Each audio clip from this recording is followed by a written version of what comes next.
Alright, hello and welcome everybody back to the video, or stream I guess in this case. I'm your CFI. Hope everything's going well for you guys. And we're sitting here in the CRJ 900 version 2.1. Going to be taken from Toronto to Fredericton, which is, it is a railroad flight, but it's not done at a real time of 2:22. And I've just noticed my game is doing my OBS is doing my classic thing where it picks up my Mobi or my PU Air Korea instead of the game. Stand by. Let's see if I can get that back up for you guys.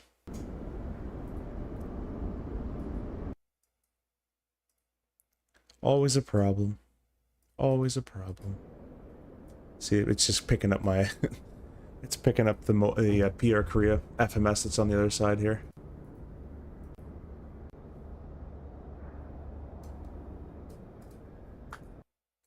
Stand by.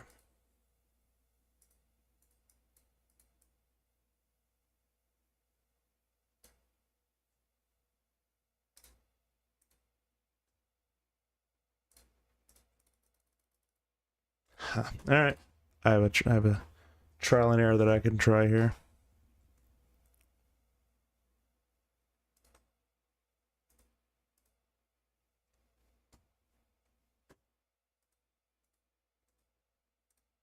Okay, vertical stream is back.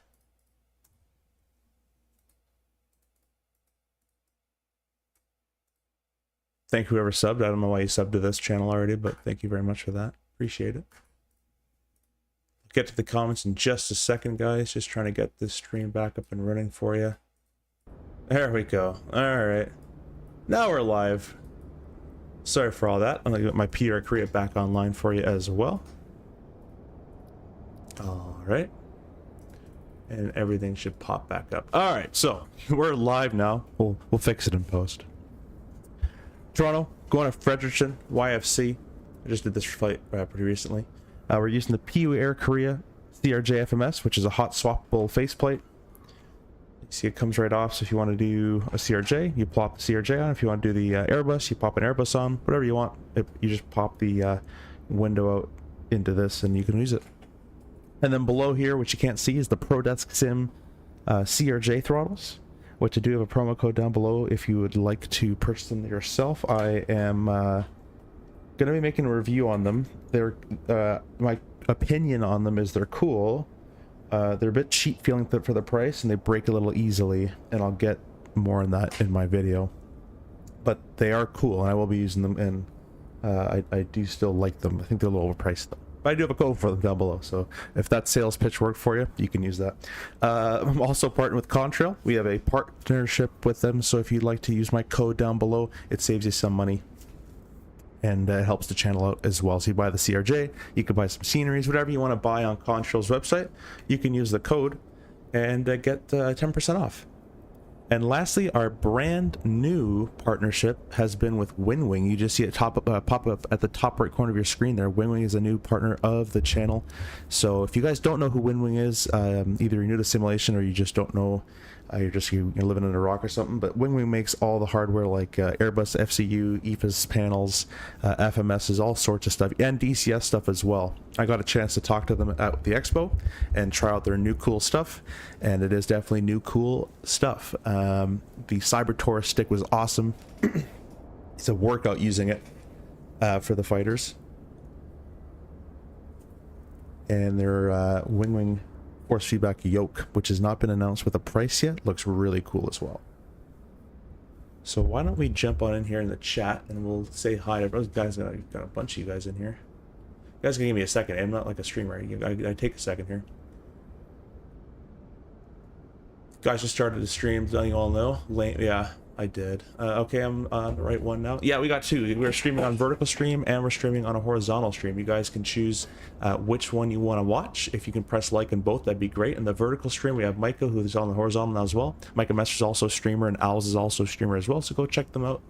Both met him at the Expo as well. Adam on the vertical says, been flying on the VATSIM. With this beast, I have no interest in any other plane now. Yeah, the new flight model is great, isn't it? I'm loving it. I love testing for it, I love advising for it, and I love flying it now. TJ says, does fly on VATSIM? Yeah, we are doing this on VATSIM. We are going to fly this on VATSIM. So we are going to be doing that. We got Cameron. Hey, welcome. Opinions on Snicker Doodle? I don't know what that is. Cookies? I've never had one. I heard there was cookies. Yeah, I always wants cookies. I was always thinking about food, though. Disappointed? Yeah. With the update? Good evening, Michael. Welcome. Simple Takeoffs. Welcome as well. Everyone's talking about cookies now. Happy 4th of July. Yes, yes. Happy 4th to all my U.S. friends. Devin, welcome as well. SNA, hello. JBS cookies. Owls. I'm gonna start this next time. All those cookies talk make me hungry. Yeah, I'm actually full. I just killed the pizza. All right, Cameron's stepping away. Don't do anything funny. Black screen. Yeah, I was fixing it there. We're sitting here in CRJ. Yeah. I know. I'm fixing it. I'm fixing it. I just did a 4-day pairing. We just ended the day. It was a 4-day and we did 3 flights today, so I might be tired, so give me a second, guys. I'm fixing stuff as I go. What resolution do you play at? Whatever this one is right there. That's I use a Samsung Odyssey G9 ultra wide. So oh, nope, go away. So whatever that is, that's what it is. Come on, see if you have all those colorful Jazz liveries to choose from. Do you choose the current one? Yeah, man. Yeah, man, the new one's cool. Honestly, I just got home, so I just got to my PC. I killed some pizza and I got to my PC. We're gonna scoop all the streamers who thrust match left this week. No comment. Sneak this wild. I don't know what that means. What's good target FPM for the CRJ? It depends on your speed. So the faster your ground speed is, the steeper the descent you're going to need for a 3-degree glide slope. So usually we're living in the 7,800 feet per minute though. Does CRJ 2.1 work well with 2024? Yeah, I mean, I've been using it 24, no problem. A problem I'm having, which is not the CRJ problem, is my scenery has installed like on top of each other in 2024, and I went through the marketplace and I tried to like disable all that and whatever, and you can see this is the old Toronto that's like somehow still here. Actually it looks better now, but anyways, been having some weird scenery-ish stuff. That's a 2024 problem though, not a CRJ problem, of course. Little flying RL and then flying the sim. That's it, man. I work in real life and I come back and work here. Major Mark, hey, welcome everybody. If you guys don't know who Major Mark is, I've known him for a while now and I met him at the expo as well. Go check out Major Mark's channel, guys. Give him a subscribe. He streams every 5 months, but when he does stream, it's really cool. I'm just joking. I'm just kidding on you. No, but go give him a like, I swear. He's really awesome. Awesome guy. Good friend, I hope I can say. Ace, welcome. Good evening from... I'm not going to try to pronounce that because I'll make you mad. Playing Rocket League? I love Rocket League. I got to level like 104 and then all my friends stopped playing, but I loved that game. Have a good flight. Thanks, man. Fires 7,800 FPM, 780 or 7,800. 700 to 800 feet per minute. So either 700, 750, 800, somewhere in there. Data Flight Sim, welcome to the stream. And get your RJ out, Data. Come fly with us if you'd like to follow along. You guys are going nuts in the chat today, so I'm gonna start flying here through. Nathan, did you try Scenery Index? I have no idea what that is, so you'll have to maybe post a video on Discord or something, and I'll be able to kind of do it. Streams every 5 months. Yeah, no, I'm just kidding. Does DLSS blur the displays like it did in 2020? I believe so. DLSS, all that DLSS does, guys, is it will downscale your image and then upscale it with AI, and whenever it upscales back to the resolution you want, it's gonna get it all blurry. I wouldn't recommend using DLSS if you can avoid it. Some after a 4-day pairing and 3 flights on day, see if I isn't all like that. If I see one more CRJ, I'm going to stream. Honestly, while I'm working, or just as I'm working and getting off, I am like that, and then I get home and I'm just like, I want to chill with you guys, so I'll just stream. If you like Rocket League, then you should look at Rematch. What is that? About to be next when starting stream. Yeah, I'll start your stream, man. Let's do CRJ. Come on. Gotta learn this bad boy first. I'm watching closely. Cool. Well, we're gonna do it from we're in turnaround state. But we'll give you guys a full cold and dark. Why not? So we'll press cold and dark because Dad is watching. So we'll give him a full thing. I've noticed you notice the screen flickering there, and I don't quite know why that's happening. I have an idea of why that's happening, but you're gonna have to bear with it. And the reason is I can't access my NVIDIA control panel, which I thought I turned off the filters, but I think filters somehow got turned on and now it's flickering. So I really apologize if it's flickering on your screen as well. Hopefully it's just on my end. Doing a CRJ flight from DCA to Charlotte. That's a pretty good one. That's a good one. Can we get a realistic walk around? Sure. All right, back inside. Everything's good. Tires attached, engine's good, wings good, sweet. So you do a safety check. We're gonna skip that for today, but it's basically verifying that everything is where it's supposed to be. So you know the engines or the thrust levers are cut off, gears down, flaps are up, or match the position that they are outside. So if the handle's at 8, just make sure that outside it's 8. On their walk around, spoilers deployed, reversers are off, ADGs is up, and then a gear pull is pushed down, emergency flap is up, things like that. I do not see any flickering. Perfect. Then it's just on my side then. Don't worry about it. I'll just be complaining and hopefully you guys don't see it. So what we're going to do is we're going to go to this iPad, and before we do anything else, we're just going to connect the ground power just so it's available for us. You can see if we go to the overhead panel, we have it now available to us now. So first things first, we're going to go ahead and select the battery power on. I'm going to press the electric button down here below the thrust levers. And you'll notice that this brings us to the AC panel. There's no AC external power, or sorry, there's no AC power being applied to the airplane right now. The ground power is connected, but it's not actually doing anything, and that's what we want for right now. Right now we're on DC power only. So we'll click the electric button once more. Now this is the DC system, and right now the only thing that's powering is the APU bat and the main battery. That's from that one switch we clicked.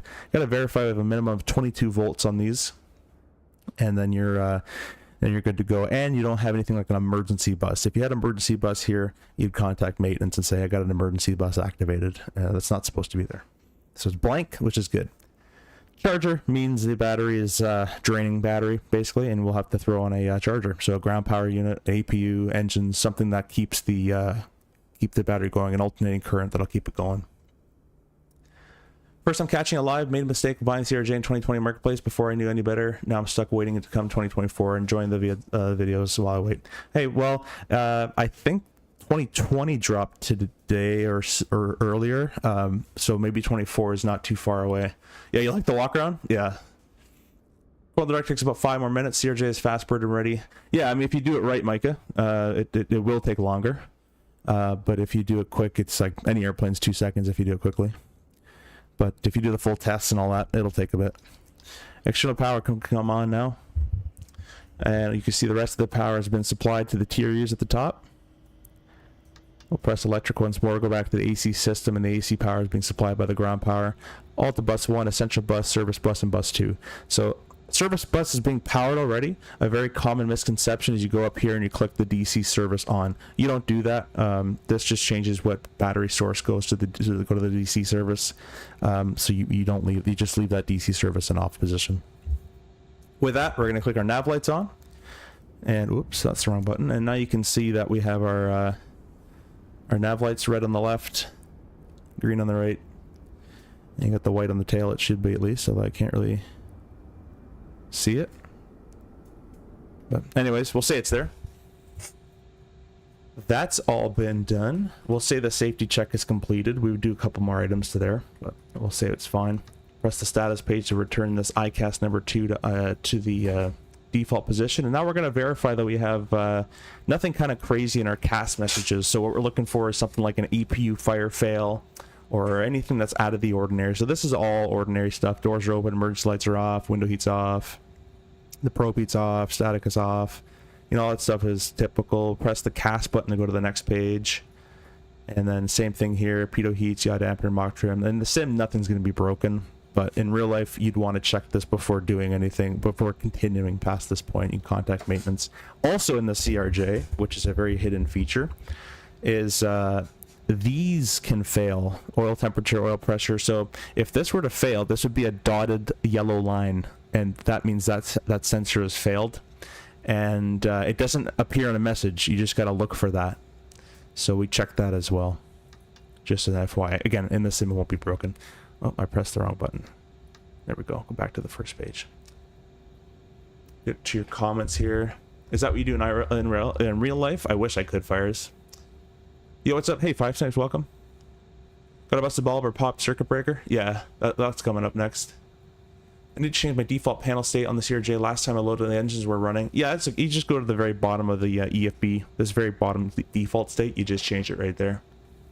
When do you start braking when you land? Like what knots? Immediately. Well, usually we do it once the nose touches the ground, but you can start using the brakes once the mains are on the ground. Just if you do that, if you add brakes from the mains, just the mains, not the nose, you're gonna have to hold the nose off a bit more with the yoke because the nose is gonna want to fall harder.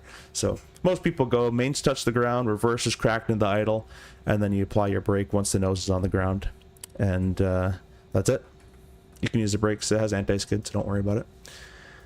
So now we're gonna go to more to kind of the originating flight compartment kind of a check. So we'll start with the IRSs.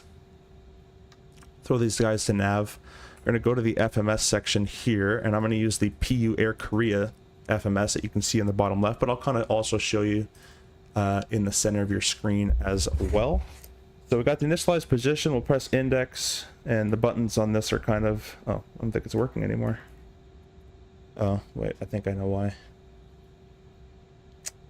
Let's try this.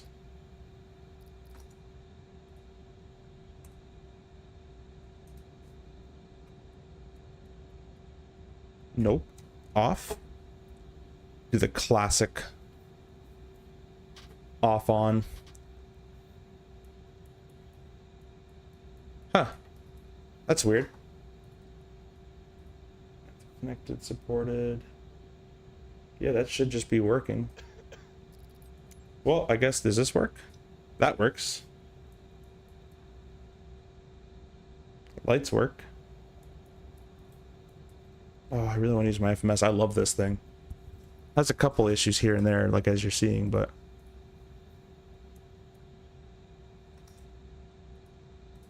you know what I'm going to do? I'm going to restart the PU Air Korea software.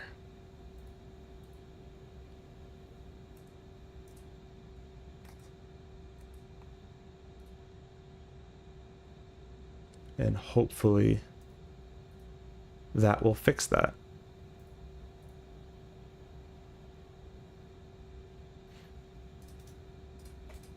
Yeah, if you guys aren't seeing flickering on your screen, that's interesting. I'm getting some flickering on my screen, and I do not know why that's happening. That's kind of annoying, to be honest with you guys. Yeah, why is the Canadian man here? Who is it? Oh, Captain Canada. Hey, welcome. Who the hell wants to go to Freddy? I don't know, man. Some people do. All right, my PR Korea is kind of fried. It's not really doing anything, unfortunately, so we're just gonna turn that off. I'll put this camera towards the thrust levers here, and these are the VATSIM CRJ thrust levers. We're just going to use it over here, so we'll continue with using the FMS, and in that case I'm going to do it from this side. So index, and we'll go to FMS control first, which is the very bottom left. We're just going to verify that our FMSs are synced. So we don't want to touch anything in the FMS until they're synced, or else anything I do to this one doesn't talk to that one. So make sure they're synced, which I believe that is modeled actually. Index again, position initialization. I see a lot of people type a lot of stuff in here. You don't got it, just leave it alone. GNSS, bring it over, throw it in there, you're done. If you want to work extra hard, you can put your airport and gate and compare the coordinates. But we don't even do that in real life, so don't worry about it. Unless you have a reason to believe that something is not accurate. Is the new update good for the CRJ? I think so. You can try it out. It's free. Did you start the PU app? Sure you did. Yes, yeah, I did. Ever try VR before? Yeah, I've been flying VR for 8 years, mainly in DCS though. I've had an Oculus Rift, Rift S, Reverb G2, and a Pimax. Is that Winwing? No, this is the was at least the PU Air Korea CDU V2 with the CRJ faceplate. Looks good on your end. It's not flickering for you. Yeah, it's just my screen. I don't know why it's happening. I think it's an NVIDIA filter thing that's happening. But anyways, that's all been set up. We'll go index. So we've checked this. We've checked this. Now we're going to go back here. So GNSS control is enabled on both. Back to index. IRSs are enabled. Last one's VOR, DME. We're all good to go. Really appreciate you guys all jumping in, by the way. Captain Canada, Owls, Micah. You guys are all better streamers than me, so go watch him, or go watch them. Major Mark as well, and Simple Takeoff. So, but production value here is quite low, so I appreciate you guys jumping on in. Anyways, we'll leave this FMS where it is. IRS FMS will check our breakers, which again won't be really modeled. They're actually completely flat. But you would check the breakers. I like to check the breakers actually as soon as I come in, because you're standing up already, and it's much easier to check these standing up than sitting down. It's basically impossible to check these sitting down, at least the one behind you. So it's a good idea to check them right away. And so those are all good. Next would be the oxygen. So the way we would set this up, there's two tests. You'd actually test the oxygen mask itself for any leakages, and you also test the microphone. So what we would do is you set this to intercom. So mic select intercom. We would have to turn that volume up, and I'm not going to take the years to scroll that. You'd set your push to talk to intercom, so it's hot micing inside. You'd set your mic to mask, so it's using the mask microphone. You'd throw the speaker online, you'd dial that up, you'd give the mask a good old tap, and you'd hear some taps come through the speaker. That means the mic is working, and then you just reset all that stuff. Then you'd also have to do the test. You can't really do it properly in the sim, but you'd click and hold that, you get the cat eye, and as you're clicking and holding this, you'd actually squeeze these two together, and that cat eye should close. And if that cat eye closes, it's good. If it doesn't close or it stays open, you have a leak in the mask somewhere, so you don't want that. All right, overhead panel time. That's not much of a confusing overhead panel. We just go top, bottom, left to right. Now you're solid, my guy. Thanks, Mike. I appreciate that. My guy's the plug of the century. No worries. I mean, you guys, I'm not really plugging anybody. I think everybody knows Owls and Captain Canada and all that. So if you don't, I mean, go check them out. But I'm pretty sure everybody does. Anyways, the DC service is off, battery's on, ground power is established, we've checked all the voltage and all that great stuff. This would technically probably be in the off position in real life, and everything is guarded and closed. Looking good. Fire detection test, it's kind of hard to do this in the sim. You got to be very quick to just like rotate your face down, but you're going to get a fire system test okay. You're also going to get the master warning. You're also going to get the red light, the squib. Red light, squib, red light, squib, and you're also going to get down here red light, and squib. It's pretty impossible to check all that in the sim, but you click it, you got fire system test okay, red, and it's gone. So, and you can't hold it, so we'll say it's fine, but that's all you'd be checking for there. The hydraulic SOVs, it stands for the hydraulic shut-off valve. The reason these exist is in the 200 variant. If you had a hydraulic number 1A pump or hydraulic 2A pump failure and or overheat, let's say, and you had to shut that pump off, the only way to turn the hydraulic pump off, the engine driven hydraulic pump off in the 200, is to turn off the engine. So they're like, that's probably a bad idea. So when they designed the new one, you can just individually turn off the pump now instead of having to shut the engine off. So these are all guarded and closed. This is a left hydraulic shut off valve, controls the left engine driven pump and the right engine driven pump. Lights are all good, whatever, the lights. Top over here, everything is deselected and off. Bleed air for the wing anti-ice crossfeeds is set to normal. We only really use this in a engine out situation. So that's basically it. Bleed valves and auto, this is the most, I've seen a lot of people on Discord and stream and all this kind of stuff. They kind of think it's a 737 and have to open their isolation valve and set the bleed source. With this knob in automatic, right here, this does absolutely nothing. So just save yourself some time. We don't touch this in real life unless a checklist directs us to. So everything is automatic. It'll transfer the bleeds over. It'll do everything for you. Cap Canada's a real world astronaut. I mean, that's probably true. Go Solar, hey, welcome. APU's off. Ignition, everything is deselected off. Hydraulics, we can go ahead and test these. We'll turn every B pump on. This is an alpha. This is a 3A. If I move down here, and A is a primary pump. So we're going to leave this off for the time being. We'll turn all the B pumps on, all the backup pumps. We'll click the hydraulic button there. You can see all the hydraulic pumps have activated. And it's a good idea while you're here to throw the A pump on now and look for any leakages you might have. So if you power in all the hydraulics, everything's up to 3,000 psi. Just make sure nothing is leaking out of the fluid system, and you're maintaining 3,000 psi, and the temps are all in the green. So we're all good there. We can go auto, off, auto, auto. Captain Canada with the membership. That was actually a pretty well timed ding. I don't have an actual alert for that, but I should probably get one. Really appreciate my friend becoming a member again. You have brand new emojis you can use as well that were designed. Anyways, hydraulics are all been good and tested, and everything's depressurized nicely. They depressurized a little too quickly in the sim. You got those master cautions immediately. Something that has been changed, though, you can see the inboard and outboard brakes remain pressurized for a lot longer. So that is realistic as well. This stuff should have depressurized. Should have taken a little longer, kind of like this is, but not as long. But anyways, whatever. ELT is armed. His emergency locator transmitter is good to go. Passenger oxygen is deselected and guarded. Top right corner, there's a cabin pressure. Everything is set the way you want it. Everything's guarded and closed. The man rate's in the full decrease position, which it should be. Air conditioning packs are off. Recirc fan can go on. Everything else here is deselected, and the temperature knob shouldn't be that friggin' low. We'll set them about there later. Not that we don't have any air coming through, but just for later. Anti-ice is all pretty much good and tested. We can click that button there, and you get the ADS. Let's go to the step page. So you got the ADS heat test. Okay. Windshield heats can be thrown to low. Our probes will stay off till the after start. All the lights for the overhead panel and the dome light are fine. Let's go up here a little bit so you guys can see. Passenger signs or smoking sign can go on. Emergency lights can go to arm, and that's the entire overhead panel completed. Space Cadet, thanks for CRJ trading card at the Expo. Hey, well, I hope you appreciate, or I hope you like it. And I didn't actually use that QR code on it, so I don't know what that does, but let me know what it does after.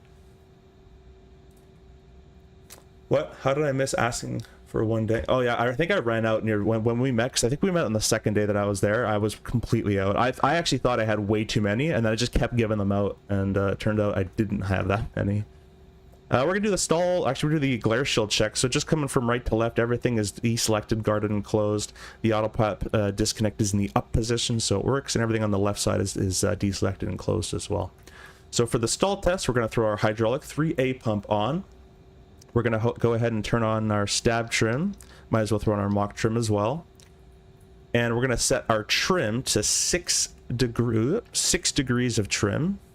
This is a rear-world procedure. I don't think you need to do this in the sim. It'll work just fine. Another member, X4FS, welcome and thank you for becoming a member as well.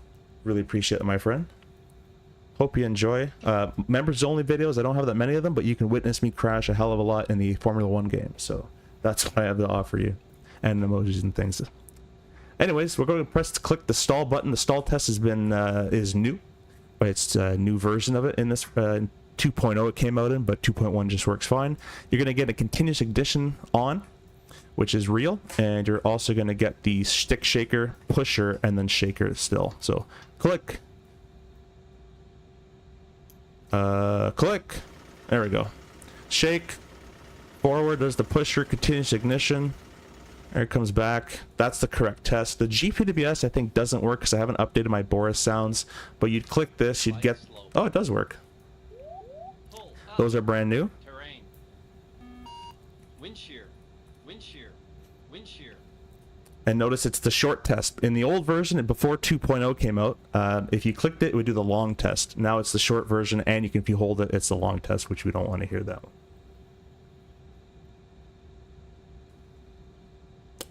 QR code says I'm a reverse CRJ bot. Yeah, that'd be a pretty good QR code. That'd be easy. It was a lot harder for me. We did meet on the second day. Yeah, I had ran out by that point because I was gonna give Max from Winwing one, and then I completely ran out of them.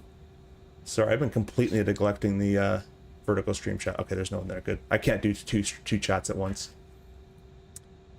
XRFS with 5 gifted memberships, my friend. I really appreciate that. If you guys received one from him, thank you in the chat. And yeah, I don't really have to say, but I appreciate that. Thank you so much. I hope you're enjoying the streams and the videos, and I hope your RJ flying's getting better or going well. Welcome to the T-Tel Club. Where was I here? Yeah, let's go to the center. Actually, we got to go to the CVR. That's where I was. Click that. So once you test kind of this stuff up here, you can go down here and go to the CVR test. Click and hold that. Green light. Come to the middle. We kind of just check our messages. Everything should be associated. In the sim, it's going to be fine. You go to the next page, but it's nothing's broken in the sim, so don't worry about it. And our standby instruments are uncaged. Coming down here, this the lower pedestal, or the upper pedestal actually technically, the anti-skid will turn off. You'll get the anti-skid inboard, outboard, that works. Throw it back on. MLG overheat, will click and hold that. Gear bay overheat. You'll hear that. You'll get the message there, and you get the master warning. You'll get the overheat test fail. Let me do this while I look up. And the MLG overheat fails. So this is just detecting if the main landing gear overheat system can detect its failure. So if that sensor fails, it'll tell you that sensor has failed. And I know the MLG overheat cannot tell you if it's being overheated. Kind of a complicated test, that one, but it's simple when you get it. Everything down here is all fine. We don't do the lamp test. That's a maintenance thing. And yeah. Anyways, coming over here, our pitch and roll jam. These are only used for pitch and roll jams. If you have a pitch jam, you can pull that, or roll jam, you can pull that, and it'll offset the flight controls, and it'll cross them over. Reversers, sorry, let's back up. Auto ground lift dumping system is in the auto position, so when you touch down, the spoilers deploy for themselves. You just leave that in auto. Reversers will get armed at this point. I see a lot of people pushing back and getting the runway, and they arm these. These get armed like at the gate. Same with the stab trim and yaw dampers. I see people do that after startup, like it's a turboprop. You just start them all up. It's a jet. You just click everything on. Thrust receivers are shut off. Flaps are still up and zeroed. Our RTU can be tuned in a second. We don't really need anything there for now. Weather radar is off. Transponder is standby. Standby radio can get turned to standby. Yaw dampers can be thrown on. You would have to do a trim check where you'd go full left on the aileron trim, which would be displayed right there. And you go full right, and you also go full left with rudder, full right with rudder, but I'm not going to bore you with that. But you would have to do that in real life. Coming down here, everything is set to normal. And our VHF can be, our VHF 3, in case you had a jump seater, can be set to intercom, in case so you don't talk to anybody important. Just in case. That's it. That's the entire compartment check, or originate check, whatever you want to call it. That's what we do for that one. So we go through that. Anytime it's a first flight of day, we would do one of those. Arm reversers in case you have to do a manual pushback. No, it's just part of the flow. What else are we gonna do? So that's all been done. Let's go ahead and get my call sign that I use for SimBrief, because I haven't even connected yet. We're gonna be Jazz 8502, and I'm gonna have to change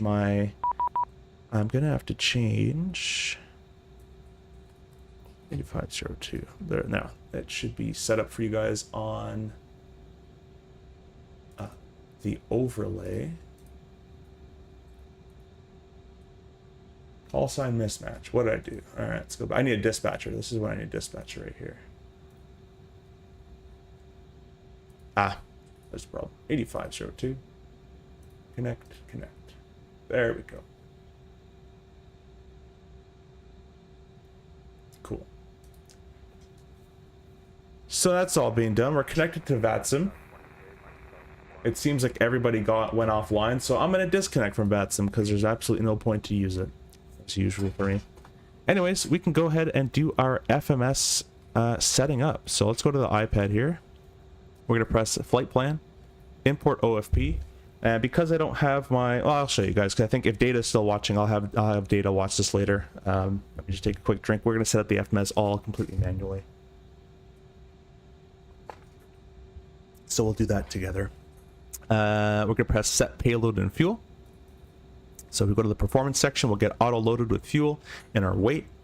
We'll just press enter real quick. I'd like to press set payload just once more to make sure. It's going to be a flap 8, dry. Our V speeds can all be pressed set all. That'll just get sent to our PFD, as you can see right here. And we're going to go ahead and go to, on the flight plan page, CYYZ, CYFC. Now I'm going to bring up my OFP. We'll execute that really quickly. If I can.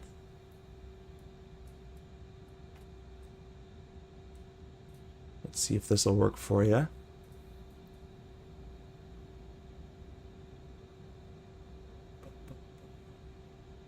Where is it?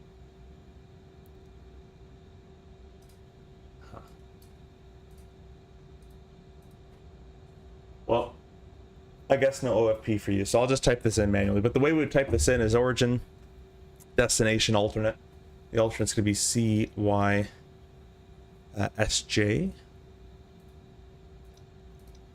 and we're 8502 is the call sign, or is the flight number. We don't put our airline here because hopefully by this point you know who you work for. And then our STIDs and stars we put at the end. We put all the waypoints in first. So we're doing O Alba. That goes in there. And then we're taking the Q951 airway to Talno. Throw that in there. And then we're taking the Q929 airway to Toxel. Unless you guys are flying with me. If you guys are flying with me, I'll go back on VATSIM. But if I'm just all alone, I'm just going to stay over here. Then we're going direct down all, which I think is near Montreal from memory. And then it's just direct Freddy. So we'll execute that. Our SID is going to be the Dead Key 5. Or not Miglo transition. I'm thinking of a past flight here. Dead Key 5. Alba transition. And I believe they're using the 2-4s earlier. So it'd be runway 23 for departure, 23 from hotel. We'll execute that. We'll put Alba back in there. That's actually a bug. It should not kick that once I put a runway in there. But anyways. Now that's plugged in. We're not going to plug in an approach because the weather's going to change by the time we get there. We always plug our approach in midair, unless the arrival airport's like 20 minutes or less. Then we would do that. Let's get back to the comments here. My CRJ flying would get better if they'd actually try to drop it for 2024. It's Microsoft, man. Aerosoft has launched everything they can. It's up to the other people who release updates like Microsoft or Contrail. Whoever they give the update to is their duty to release the update. That's why Aerosoft came out immediately. I'm downloading and installing Auto Ortho for X-Plane 12. I'm going to see how it is. Hey, I hope you enjoy it. And I haven't played X-Plane in a long time. When are you going to fly the 319? Alitas, probably never. I'm not much of an Airbus guy. I'll probably get into it eventually, but I own it. I just got given access to the FS Labs 321 Neo, so I'd like to say thank you for FS Labs for allowing me to check that out. So I'll probably be in that before I am in the 319. But it's an auto baby bus. I mean, you press go and it does it, so nothing really fancy on that guy. Performance. I'm going to type in our fuel here. 10.2025. Now in real life, I've talked about in a lot of videos that we actually don't type in the actual amount we have, because once the APU turns on, this number in real life doesn't count down until the engines are running. So we always kind of predict what the APU fuel usage is going to be. But in the sim, you just throw it, you just match it up. Because that little bombardierism isn't modeled. Flight level 390 today to Freddy. We'll execute that, and then our alternate cruising altitude is going to be a flight level, or not even flight level, but it's going to be 13,000 feet. You still need the F. Our zero fuel weight today, that's the weight without fuel, if you didn't know, is going to be 62,005 pounds. So zero fuel weight plus the fuel weight equals the gross weight. And then we'll go next page. The ISO deviation is 8 degrees. And if you guys don't know where I'm pulling all these numbers from, I have a full start to finish CRJ tutorial that you guys can go watch. That covers the entire flight plan and all that. So it's a full CRJ start to finish Toronto DC tutorial. Our winds are -14, -9, -3. It's all headwinds. Next page. Estimated time of departure is not going to be accurate because I've changed the time, so we'll just kind of make this up as we go. It's 16:15. We'll probably be 16:30 wheels up, somewhere around there. We'll execute that. Notice a new thing in 2.1. We have a distance, which is actually not correct. Or sorry, destination estimated time en route. That's not correct. ETA, and then our planned fuel when we're landing there. Perf, we're going to type in our flex temperature, so we're going to go to the iPad, and we're going to press takeoff and landing.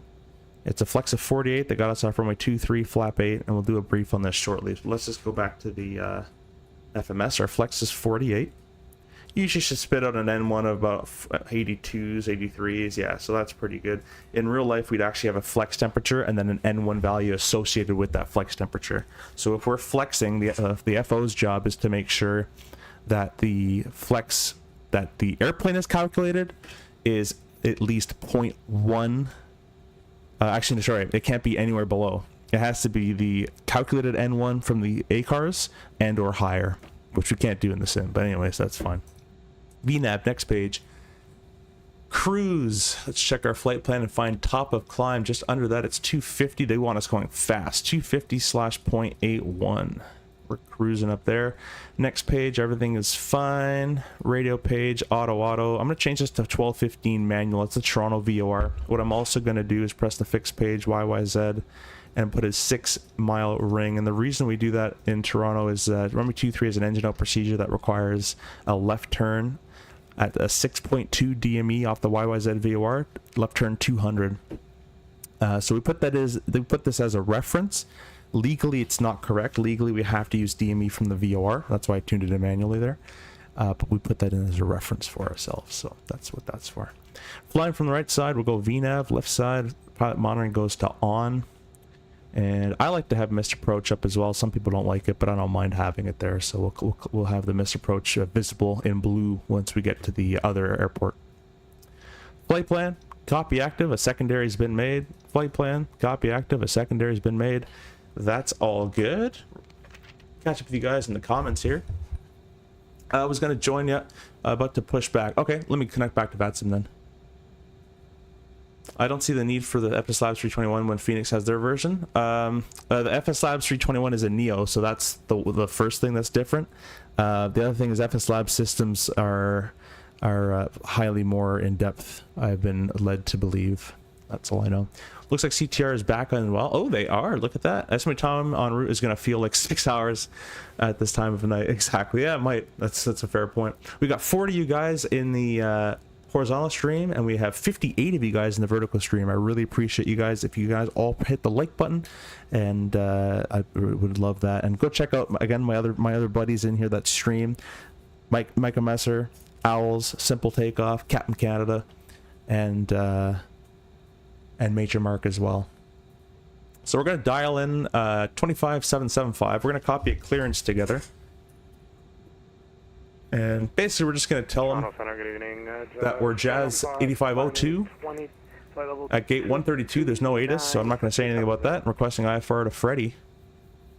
That's basically it. Jazz 705, Toronto Center, good evening. You're identified. Climb flight level 270. Climb flight level 270, Jazz 705. Toronto Center, Jazz 8502, request IFR to Freddy. Should say Fredericton, but hopefully he gets what I'm talking about. Jazz 8502, Center, good evening. Cleared to Fredericton, dead key 5 departure. I'll have a transition. Flight plan route, depart runway 23, squawk 1177. Okay, good. Fredericton, dead key 5 departure. Allow transition. We'll expect runway 23, squawk in 1177, Jazz 8502. Jazz 8502, thanks for being back correct. Cool, that's all done. 1177. Bravo Foxtrot Mike, turn left heading 1177. Cleared ILS, runway 24 left. Clear all that. That's our squawk code. We've been cleared the Decky 5 Oalba transition. Approach runway 24 left. Clear for approach 24 left, Bravo Mike. And that's been selected. Runway 23. And then the flight plan route. So we're good to go. Let's go ahead and start our APU. Everything else here looks good. So press the power fuel.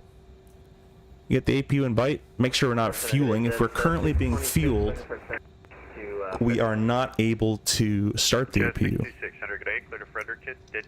Bit test is complete. We'll go ahead and press the start button. Runway 23, squawk 6036.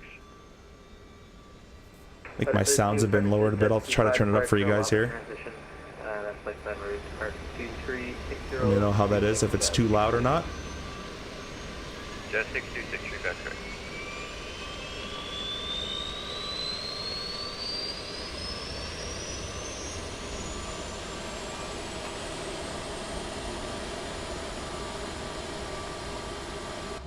Cool, got the APU just hitting 100% there. The APU is capable of doing an auto shutdown if it detects a fire, and an auto extinguish if it detects a fire as well, but only on the ground that it will do that. So it won't do that in the air.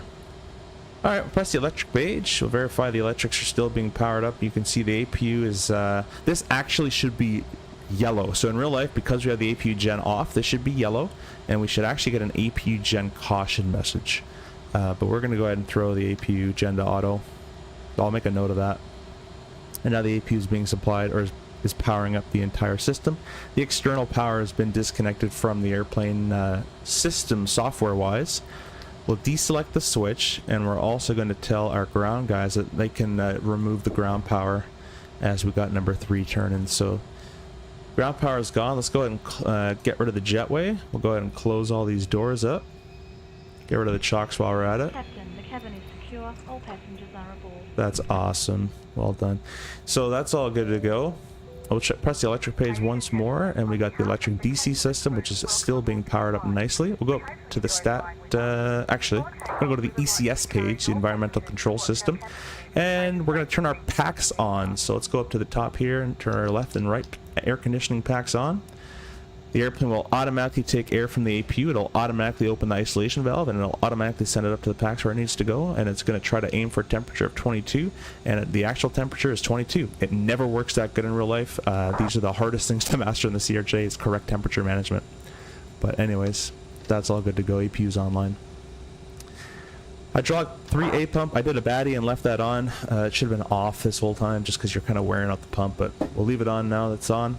Seatbelt sign can go on, and then the Fredericton cabin landing elevation will be 60 feet, so I'll just do 1 scroll, 2 scroll, 3 scroll. 60 feet worked pretty well for me. It's a 6.1 flap 8 departure, so 6.1 on the trim. Alright, so let's get the GSX all connected here.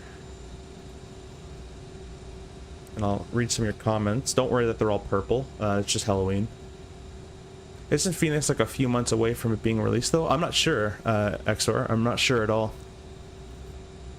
This is Fly Tampa Toronto, yes, and this is on 2024. I wonder how VATSIM controllers compare to real ones. They're pretty decent. I find that in VATSIM they're a little more rude. Not everybody, but like if you make a mistake in real life, there's that mutual respect between like pilots and controllers that everyone studies, and you know they're all professionals, right? So if you make a mistake, it's not a big deal. In VATSIM, if you make a mistake, you're like done for. Like they'll strip your license. They're just a little rude. Not all the time, but just depends. That's just my opinion. We got 2,208 subscribers. We started this with 192, so you guys have already gained more than 10 subs. That's awesome. 209 now. Really appreciate you guys subbing as well. I'm gonna try to see if I missed any of these comments here. I'm trying to do the best I can. Tyler Rocks, welcome. I don't think I said hi to you before. Sorry if I missed that. Thank you for XOR as well for giving 5 memberships, and to Captain Canada for subscribing and becoming a member as well. Okay, Roger. Just make sure I don't miss anyone. Daniel, every try. Oh yeah, I read that one. I think I read most of these. Joe Plains, first time catching you live. Sorry if you're still here. I missed this one. The mistake of buying CRJ 220. Oh no, I did read that one. All right, cool. Yeah, we're streamers. We're doing this properly. I'm just joking. Flight Sim Gaming. Did you land yet? I have not landed yet. Flight Sim Gaming, one of my good buddies. If you guys are all checking out this channel, please go check out Flight Sim Gaming's channel. He's an awesome guy. Streams a lot more than I do.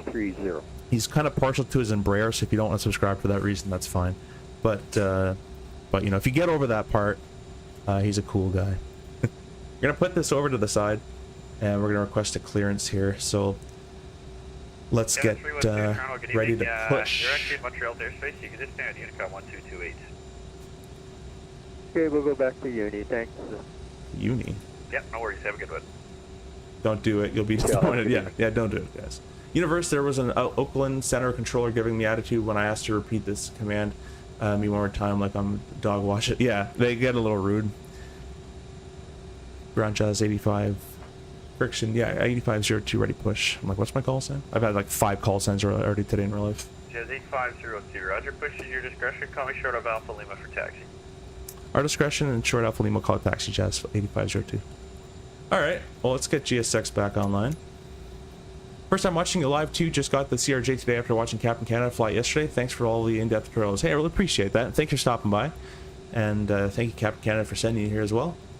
Hope you enjoy. There's going to be plenty more to come. I think tomorrow I might stream the 727 as I've been missing that a little bit. But, you know what we haven't done is set any of this stuff up. I'm just like ready to go. And my Moby flight has decided to... 03, clear to land, runway 24 left. Huh. My Mobi flight isn't working. I think I'm having a major, like, bug right now. Wind check, please. Alright, well, I really don't want to use this without my 103 knots. autopilot panel.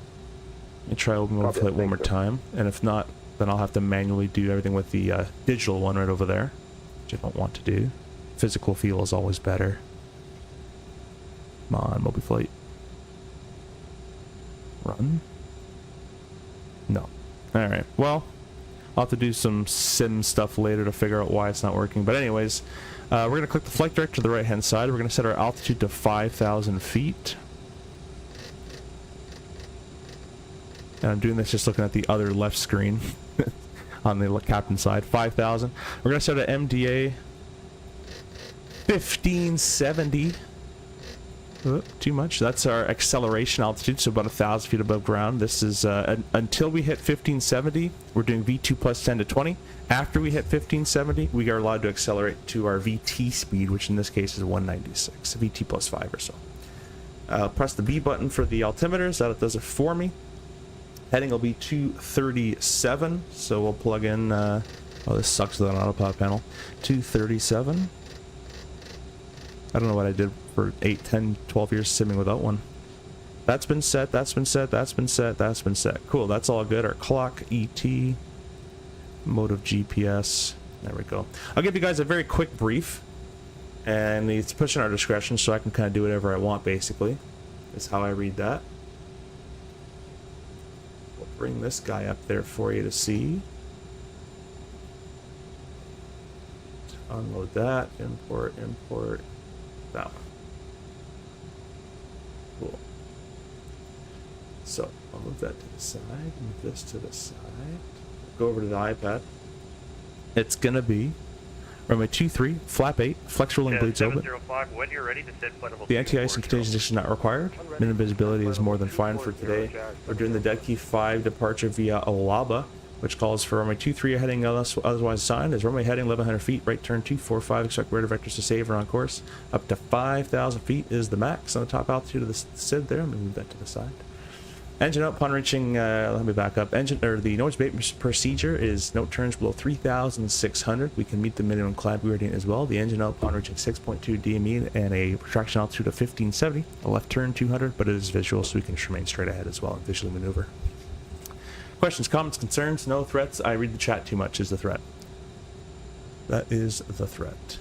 We'll put that over there, and we'll continue for the rest of this. So we'll go fuel pumps, let me back up here. Doors page. Are all closed. Pumps on. The nose steering switch is off. Beacon light on. Transponder number 2 because we're flying from the right. Let's close that. Let's tell GSX that we're ready to go. Continue pushback. Facing north. That doesn't make sense. Northwest. That makes more sense. Alright, parking brake released. And we're ready to go.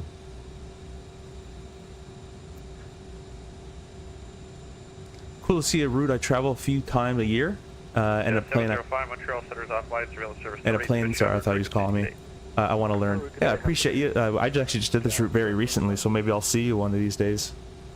But yeah, get into the RJ slowly but surely. It'll kind of start to make more sense. It's a little different than the other airplanes, though. Currently trying the CRJ again, since I'm kind of at flying it. Yeah, you get better at it. It just takes time. There's a lot of moving parts. It doesn't hold your hand. But once you got it going well, you can hold your chin up to all those Airbus baby autothrottlers. And just joking. But no, you'll get used to it.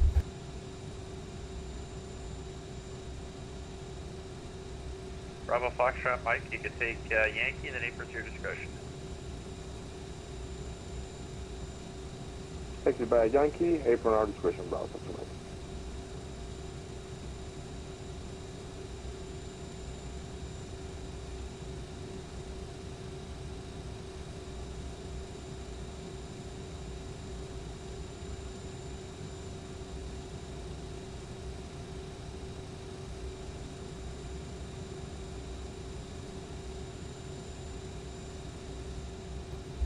Alright, so we'll set the parking brake here. We'll start up our engine. We'll do 2, then 1. Click and hold. Start the timer.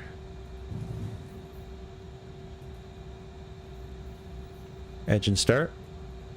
And at 20% N2 with an ITT below 120, we can add fuel. Either of those parameters aren't met, we can't do it. Oh, this isn't going to be modeled, I forgot, because I don't have my Mobi flight turned on. I'll just bring that up now. Get all sorts of problems today.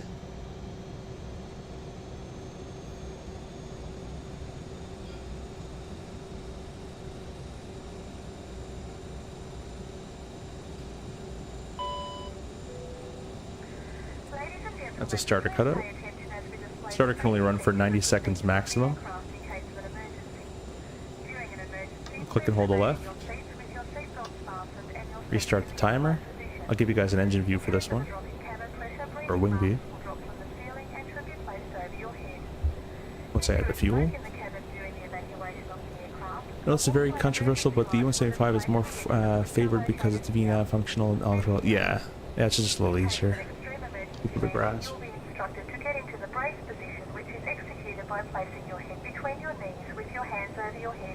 I think my bore sound is broken. Remind you that you should turn off all electronic devices. We thank you for paying attention during this brief presentation. Huh. Yeah, I think I'm having a weird thing with my community folder where it's not really talking to the sim all that well. Like, all those guys are purple and other stuff's happening. All my panels don't work. I probably have to do a sim restart or something. But I mostly fly the 737 since my first plane I've ever flew in the sim. 37's a good choice. Definitely a cool little plane. In real world, I wouldn't want it because there's no ICAS. If something fails, you gotta look up here and it gets all confusing. Whereas in RJ or Airbus, you just look here and it says, that's the message. Go to the CRJ. What panel do you use that connects to Mobi Flight? It's a custom-made 3D printed panel. Just a Mobi, like it's like a 737 looking panel. That's all. Up here, we'll press our APU off. Should have checked the electrics, but I'm sure it's fine in the sim. Aft cargo on, probes on. We'll check our rudder, which I'm sure is fine in the sim, but full left, full right. Click that. Steering on. So I gotta hand it to the RJ for pilots, man. Just can't get it. Yeah, it's a difficult plane, but it's not too bad once you get used to it. It is different though, and it will not hold your hand. Purple marsters are the GSX bug. Ah, okay. Cool. Go ahead and throw up our thrust a little bit, although you don't really need much anymore in the current one. And he said contact him short of Alpha Lima. So Alpha Lima is not till the end of this ramp area.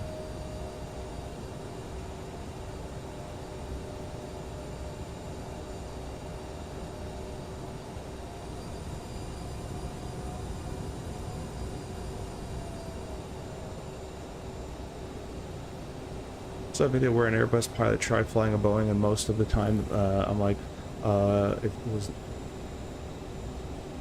it not what gear did little widescreen be off? Well, yeah. So I was having a hard time reading that. 626, we have Charlie ready. The GSX updated? I just installed it. Yeah, should be. 626, Roger, runway 23, altimeter 3010, taxi via Alpha Hotel, and be advised, it looks like there's an American 321 that might push back on a late 6. Got a question about briefing. Sometimes I see pods go over every waypoint in the SID and speed restriction. Sometimes it depends on your airline.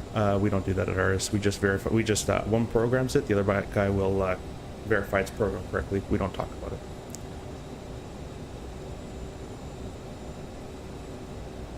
And ground Jazz 8502 short Alpha Lima.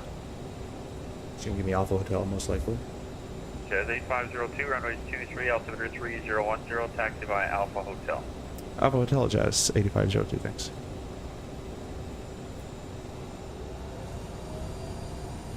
What are yoke sensitivities with the new flight model? Just default. If you want to run a little bit of a dead zone, you can, of about a 0.4, 0.8, but default is all you need.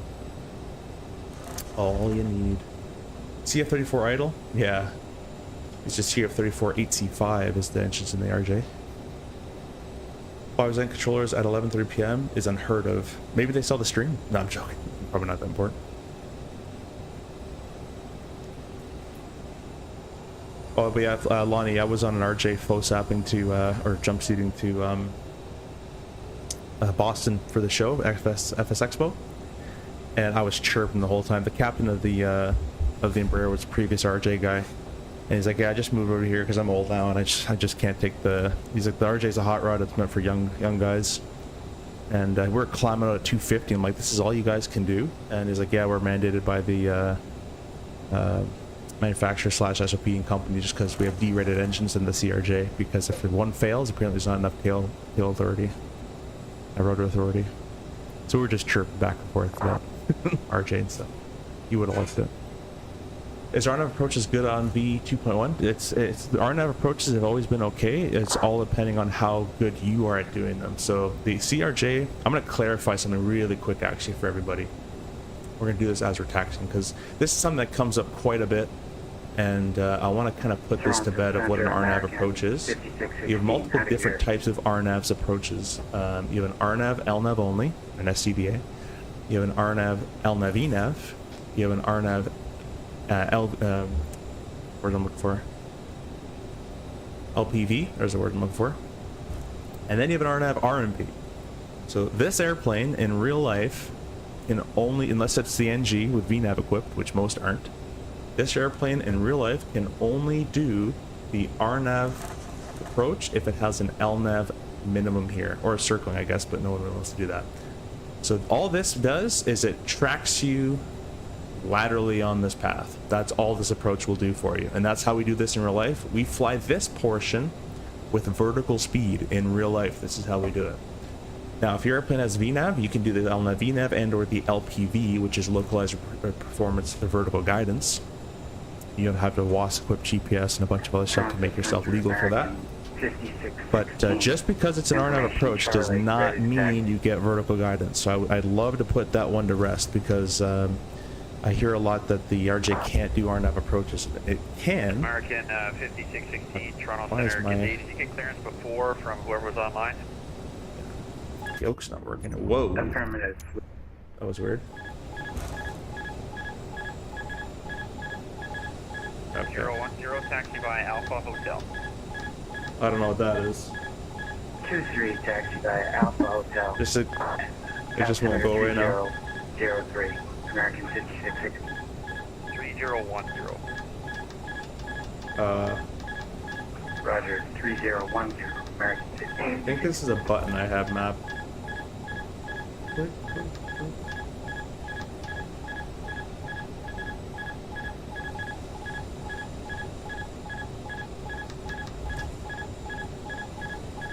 Let's try disengaging that.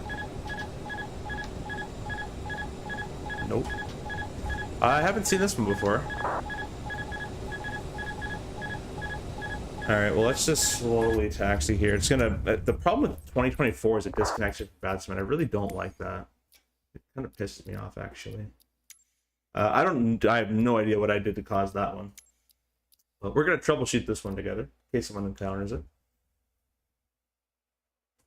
Remember that day you couldn't get the YQB IRL? Wonder if it was LNAV ENAV instead of LNAV minimums, you would have made it.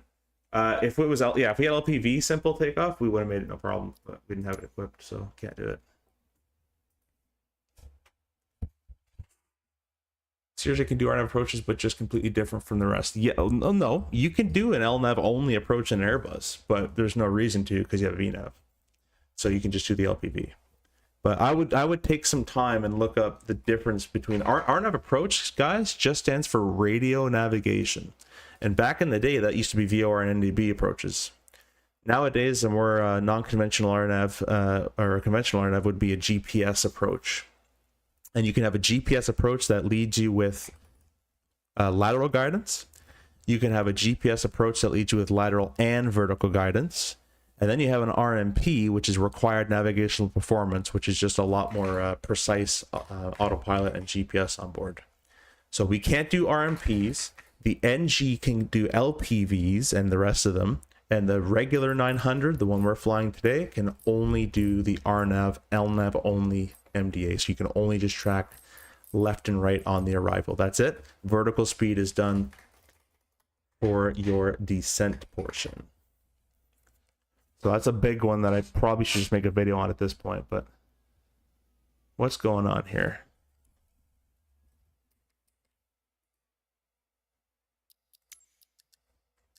Off.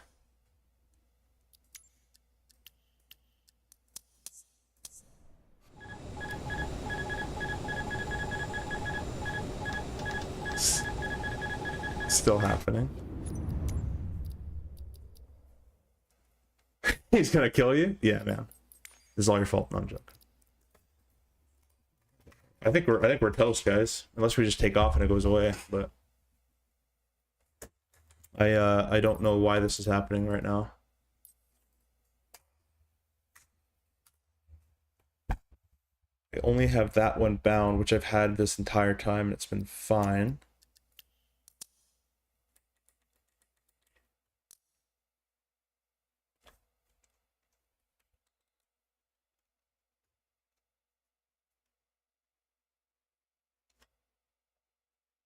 Where'd it go? Toggle autopilot.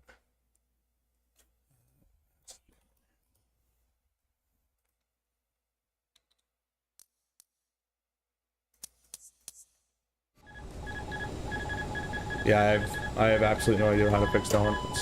Let's just hit everything until it does something.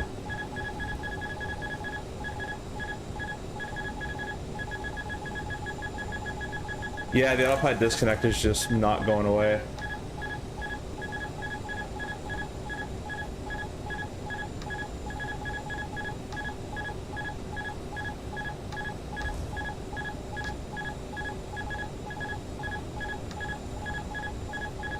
Try turning off and yeah, that doesn't do anything.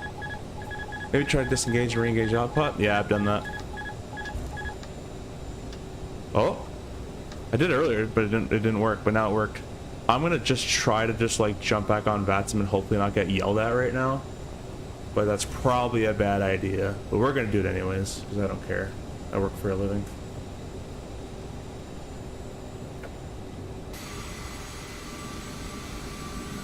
It's far in front of him.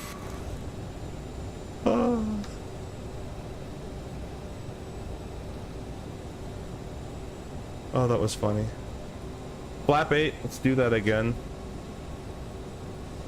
And crossflow still clicked in there. Sorry whoever I cut off. Let's get rid of that. There we go, we're pretty much still in the same good state. Getting a million traffic errors on VPilot that it can't load anybody in. It's just loading. I'm having massive sim problems right now. My whole entire community folder isn't even syncing properly either, so it's okay, whatever. I think the solution is turn off the 502, contact me airborne, wind 1704, clear takeoff runway 23. Clear takeoff 23, Jazz 8502, and with you in the air. He's like, whatever. If you're listening to the stream, I appreciate you. Anyways, let's do the lineups. We'll get the strobe light on. That should have been on. We'll clear takeoff so that guy can go on. That's not the right sound, but we'll do that. Messages are acknowledged, so we can go ahead and press the stat button there. I see a lot of people as well click the toga button before we get to the runway. You can't do that in real life because as soon as you click that button, it aligns. It does a bit of a quick alignment on the IRS. So you really want to be on the center line of the runway. Now, of course, your GPS will probably fix that in real life as well, but it's very good practice to do it once you're on the center line of the runway. Line up runway 23. Line up 23, Jazz 6. So we're on the center line now. Doesn't matter with the heading, we're just going to matter about your IRS position. We're ready to go. 23 is verified. TO take up fig okay. Winds from the left-hand side. And we'll go ahead and set your flex. If you guys got the flex emoji, go ahead and use that in the chat. We are thrust set.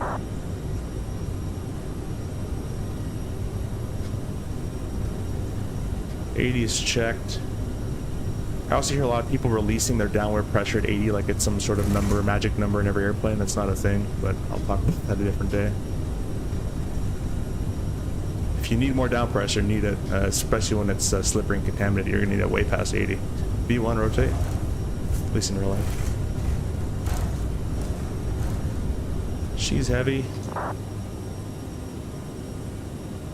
Gear up. Keep pitching up to about 17 degrees or so. We just want to maintain, the flight director's kind of wrong in the sim. We want to maintain that V2 plus 10 to 20 area. I'm going to press the speed button for climb with 57. Airborne, wind 1603, clear Nav takeoff runway mode, 23. heading, and FMS2 is captured immediately. That was pretty good, actually. And we're going to go ahead and throw on, I feel like my yoke isn't set up properly, but we're going to go ahead and throw on the autopilot as well. We're past our level off height of 15.7. Let's go ahead and scroll our speed knob up to the VT knob. Line up and wait. Looking for V2 plus 12. We're going to go flap 1. Appreciate all you guys using the flex emojis as well. Flap 0, V2 minus 15. Kind of accelerates a bit quickly in the sim. Our flaps are at 0. We've reached the VT speed, flap 0. Or climb thrust, I should say. We're already flap 0. And we'll accelerate 250. And once this guy's done his call, we're going to call him and say that we're 3,000, 5,000. In real life, we usually do that call as well. Just kind of works out that way. Shamrock 771, read back correct. Departure Jets 8502, 3,000, climbing 5,000. Jets 8502 identified, climb flight level 230, turn left, heading 150. Left turn 150 up to 230, Jazz 8502. Alright, heading mode, left turn 150. This is so hard with an autopilot panel. And up to 230 on the altitude selector. There we go. 23 is confirmed, left turn 150. 1603, clear takeoff, runway 23. Call in airborne, cleared for takeoff, runway 23, American, 5660. Oh, sorry about that, guys. The approach plate still on the screen. Jet 626 identified, climb 7,000. My mistake there. I always do that. By accident. Appreciate you guys all subscribing and staying with me here, even though through all our bugs and issues of Flight Sim. I'm going to have to probably reinstall this sim, which isn't that bad because 24 is pretty quick to do. Hard part's over, guys. We're clean. Climb thrust 250. Jazz 8502, direct dead key on course. Left turn direct dead key, Jazz 8502. Legs page, next page, just find dead key. Legs page, second from the top. That looks good. Next, I don't know why it did it from there. Yeah, this is completely screwed up. That should not do that. Nav mode. FMS2 is captured. It should have deleted this. Why is that still there? Why is there 3 of these? There we go. I don't know, man. Maybe I'm just tired. Jazz 626, turn left heading 150. Left 150, Jazz 626. Set our heading back for where we're going. About to hit 10,000. We're going to do a 320 knot climb today, a bit different than the standard, and that's because I have someone behind me, so let's have the airplane maybe not turn towards the wrong way.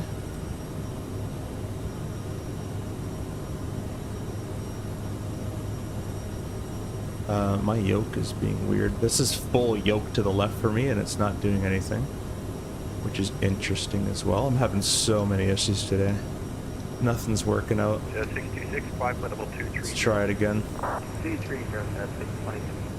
I'll have to get, once I'm out of his airspace, I'm going to go fix up the my yoke settings here. Something screwed up with it. Let's go vertical speed 1500 a minute. We're going to excel 320 knots. Identified, climb 7,000. Yeah, I was full left yoke and the airplane wasn't moving, so I got something going on there too. Because why not?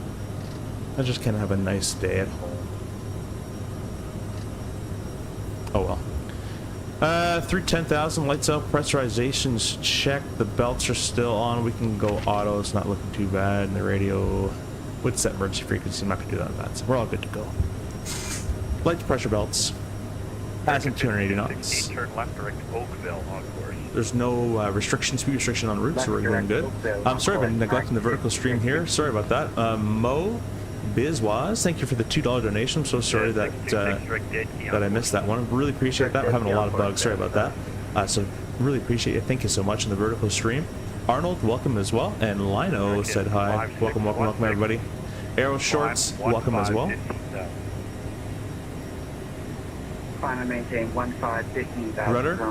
Rudder is okay. It's just the yoke that's bugged right now. Were you a sim before becoming a pilot? Yes, I flight sim for 12, 13 years now. I've been flying for 7. Coming up to 320, I'm going to increase... 502, climb flight level 390, what's your planned climb speed? 390, 320, 77 transition. Thank you. And we'll go 390, right up there. That's very unlikely for Toronto. And we're going to press climb, speed mode, which is climb 321. We're just going to dial that back down to climb 320. Yeah, I've been flight simming for 12 years, 13 years. My favorite ever flight sim era was the P3D Concorde from FS Labs. That's always one of my favorite era. I read that book in English class for how to learn an INS, and everyone else was reading Shakespeare. All useless information. So I was reading important stuff. DCS for 8 years, ran a squadron of 1,000 people, was one of the lead instructors in the sim, at least, for the Hornet, Viper, A10, Apache, dogfight instructor, case 1, 2, 3, carrier landing stuff, and then I also started making missions and stuff like that. So I'm well versed in DCS. You still have a vertical throttle and a Warthog throttle, and I'm trying to get myself able to record VR so I can show you guys DCS a bit more, because I think you guys would fall in love with it. But yeah, FSX, XPN 10, XPN 11, P3D, Microsoft 2020, 24, and DCS, all the sims I've used. And Falcon PMS actually as well. Canadian Senators, Maple Leafs, Canucks, or Oilers? I mean, Leafs suck, but the Leafs, I guess. Fly 319, I'm good, my friend. You're not going out for Friday night? Dude, I worked for 4 days. I ain't going nowhere. My girlfriend's away at a bachelorette party. I am chilling at home. If you ever do a 4-day pairing at an airline of 3 to 4 legs of flying a day with a billion thunderstorm delays and turbulence, you let me know if you're going out after. You'll be Superman. To be fair, the Concorde manual is more understandable than Shakespeare. Yeah, Shakespeare sucked. I'll join you in DCS. Cool, cool, cool. I'd love to see some DCS streams. Yeah, I really want to get that working. I just don't know how to. I just know how to get a stream working like that. It looks good for you guys, and I'm not like, you know, having major FPS drops and stuff. You're home every day? Oh, that's nice. I used to be a long time ago. So the thing we're going to run into, guys, here is that our climb speed is 320, and we're going to hit Mach 0.77 before 31,600, and that's where the airplane will automatically transition you from IS to Mach numbers. So we're just going to have to watch out that around 28,000 feet or so, 320 knots should roughly indicate 0.77 Mach, and we're going to manually click that button there to climb at 77. How old? 26. I don't care, I'll watch it at 720p. Alright.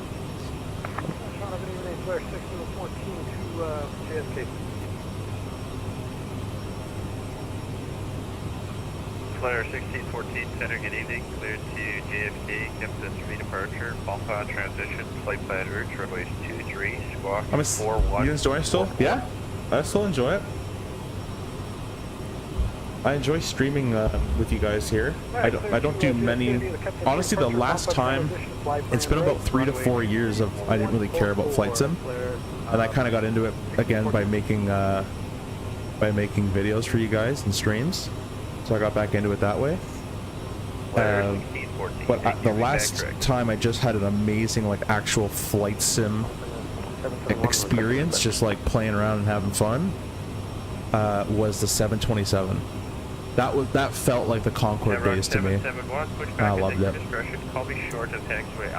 I'm a simmer and want to change careers. People not simmers or pilots telling me it will be boring, so it's just a job sooner or later. It is. Unfortunately, it is. Like, you'll be sitting, like, the first year, you'll be, you know, it was always a career goal for me and a life goal, and I don't want to change it, and I'm still happy with it.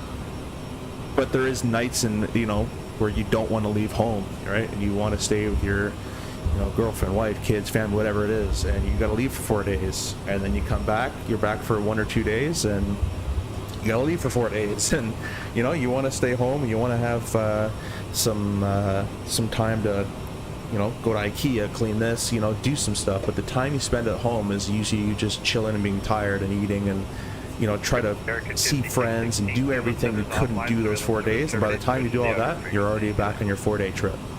So at the very beginning, it's kind of like that. And again, I still enjoy it. I just wish the life balance was a bit better. But once you get older in your career, depending on airline and what plane and the market and all that, you can tend to bid for better stuff. So you know, that's how it kind of works. Don't get me wrong, it's awesome. I still love it.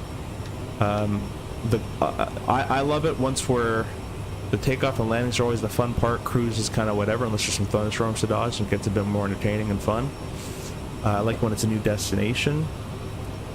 And I hate all the ground stuff. All the ground, if you ask any pilot, all the ground stuff is where it's the most annoying. The delays, the gate agent not being there, the gate not being attached, the groomer's not even clean, you know, you need lavatory service, catering didn't do the actual correct catering, you're just doing all this management of that kind of stuff. And that usually falls on the captain, but the FOs, you know, you should be helping as well. It's not a one-man show. There's 0.77, let's go ahead and click the button there. Climb 77. So, like, for example, we had like 2 ground stops last time in DC. Then when we got catered, we lost our tow. Like, we're ready to push, we lost our tow crew. Then this was actually Montreal. Then the tow crew came back. They brought the tug. They left again. So we're just getting delayed and delayed and delayed. You're just sitting there unpaid the entire day. By the way, you haven't been paid until that point. Right, till the engine start or the parking brake's off, or depending on, you know, what airline, your wheels up. So there's a lot of human stuff. You're not just playing a game. You're not doing it for fun. I'm doing this for fun. I'm chilling. I have no obligation. I have no responsibility. I'm just having fun with you guys. There's no rules. In real life, you gotta know your stuff. You gotta stay within the limits. You're happy to work with someone else. You may not like them. Hopefully you do. Most times you do, but you may not like them. There's a lot more to it than just flying the plane. The flying the plane and ATC, that's all fifth nature by that point at an airline world. You're doing a lot more stuff, if that makes sense. So, if you wanted to become a pilot and you didn't do it, it's not the greatest job in the world. It is a really good one. I'd probably still be like an F1 driver or something over it, because you know, a lot more money. It's still a great job. I still want it, and I still enjoy it, but I wouldn't feel too bad. Don't beat yourself up over it, basically what I'm trying to say. You can enjoy your own career, and hopefully, and do good in your own little businesses as well. And you'll get to stay home with your family a lot more. If you like that. If you don't like that and you're single and you don't care, this is the job for you.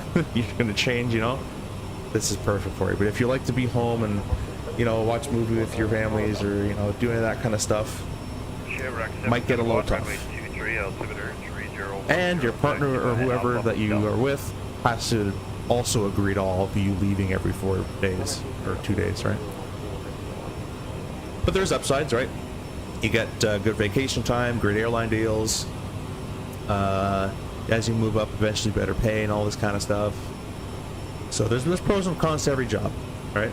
I am like 94% love. There's only like a 6% of stuff I really want to change, and I kind of hate. If that makes sense. Of course, Montreal, yeah. Miles, you were saying that captain not to use VNAV in this plane. You explain why again, please. So this airplane in sound glitch. This airplane in real life got VNAV late in its life, and it got VNAV on the NG, the next gen version. And the the coupled vertical navigation in real life is only very good at giving you more headaches, but only really good at doing descend vias. So if they say descend via the star, it's not bad during that part. It won't be as efficient as us doing it, because as in real life, when we're doing a descent, we try to plan a 3,000 foot per minute descent, which will allow us to descend at idle thrust, so we're being very efficient. And then in that planning, we also plan to slow down to 250 knots. The VNAV doesn't do any of that. The VNAV, if you tell it you want 3,000 minute, it's going to shoot you down at 3,000 minute. It doesn't care about slowing down. You're going to be working the spoilers and doing all sorts of stuff, and it just becomes a hassle. But it's pretty good in those descend vias. It's okay at those. Where the VNAV shines in real life is the LPV approach. It's like a GPS ILS. 100%, that's awesome. Works very, very well. But for 95% of the descents you're going to do in real life, most guys will just use vertical speed. And if they ever give you a vector descent, like they said descend via, and now they said, oh, we're changing it to descend flight level 200 or whatever, the VNAV is useless. Just go vertical speed. It's a much better tool. The VNAV was kind of an afterthought. And the VNAV doesn't care about that guy right there. This is all about you. So it doesn't really take in the count of the thrust position and all that kind of stuff. It's just going to say, you want me to pitch down? All right, I'll make that waypoint for you. And it's up to you to slow it down. It's not like the Airbuster 3.7 where it kind of has the entire logic of the auto thrust system to slow the airplane down and do all that kind of stuff for you. It doesn't do that. It won't care. Sounds like a stressful job. It can be. Obviously, flying can be, you know, 1 hour, it's the most stressful thing you've ever had, depending on the emergency you've encountered. And the next hour, you're doing absolutely nothing, and you're just cruising. So, flying's a very weird field. You got to know a lot of stuff. You got to be, and I found this out after I became an instructor, really. But as an instructor, you got to be a semi-psychiatrist, because your students are going to go through a well of emotions that you got to kind of talk them through and help them through and work them through and know when to push them a little bit more and know when to kind of back off and all that kind of stuff. So you got to be a little bit of that, a little bit of firefighting, a little bit of electrician. What else is in there? A little bit of medical stuff, you know, in case you have passengers that you're not expected to necessarily help. I'm just saying it's good if you're kind of well versed in that field as well. So the whole bunch of fields that come into aviation. This is a flying city right now, or a flying home. You got air conditioning, you got electrics, you got internet.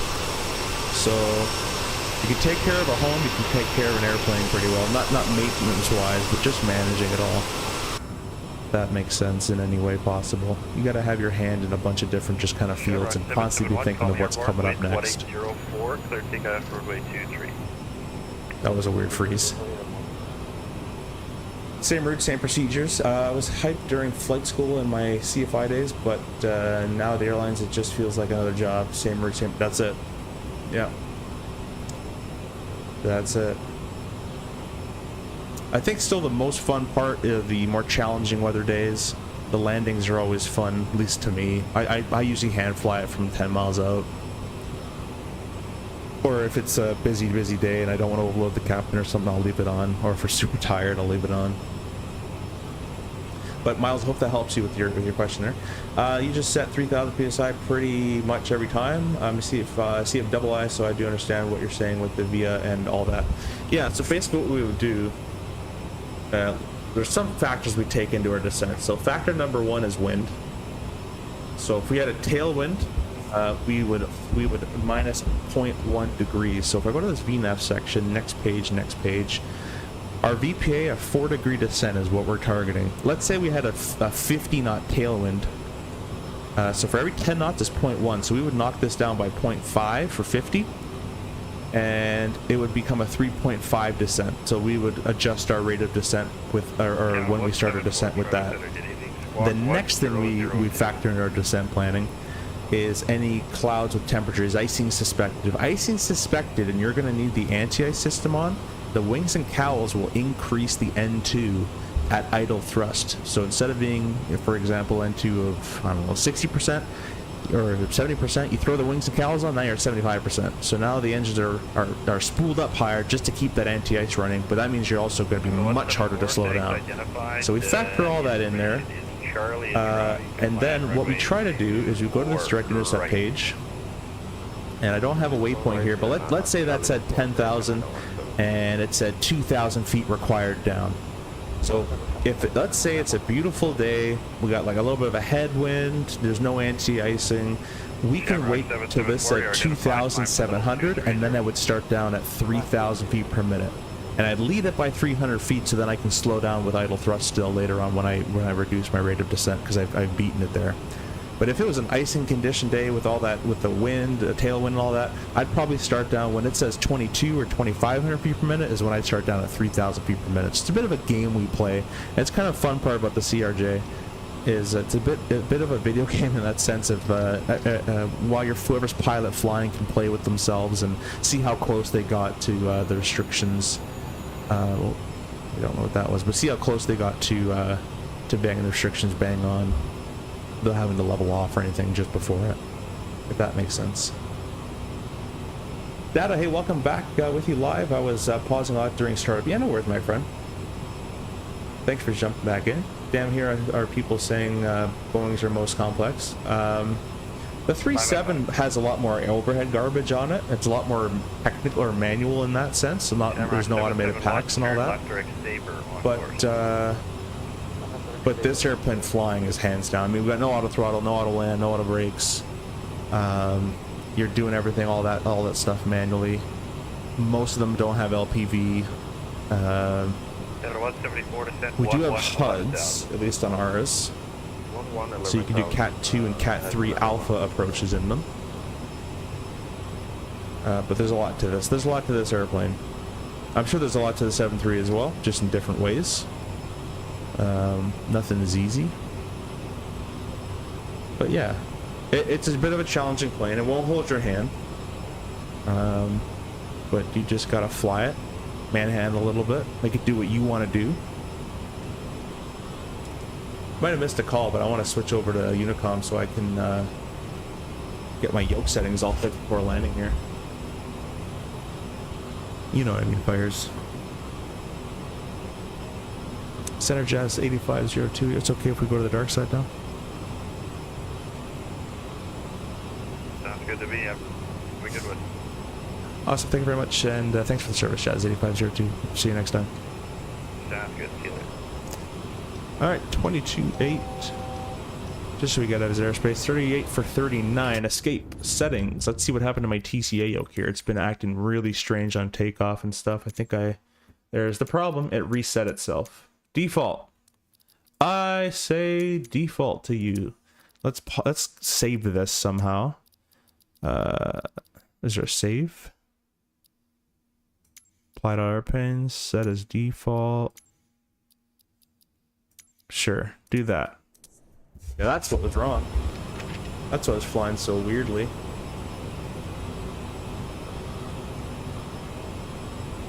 The workload in an airplane is much more than a Boeing or an Airbus for sure. Yeah, flying wise, yeah. I would probably say if something were to fail, like if an engine out happened, engine out's probably around the same, but let's say if minor systems started to fail, I think a CRJ would be a little easier, and an Airbus in that case too, because the Airbus has an ECAM, the RJ has an ICAS, so it'll just say what's failed most likely. But in the 7.3, you kind of don't know nothing's failed unless it's triggered the recall or it has a light anywhere on the actual panel. Other than that, something's failed and you have no idea about it. So I think emergencies are probably easier in the CRJ. Those little day-to-day stuff. Or not emergency, but abnormal things are probably a little easier in the RJ. I were to guess, but I'm not sure.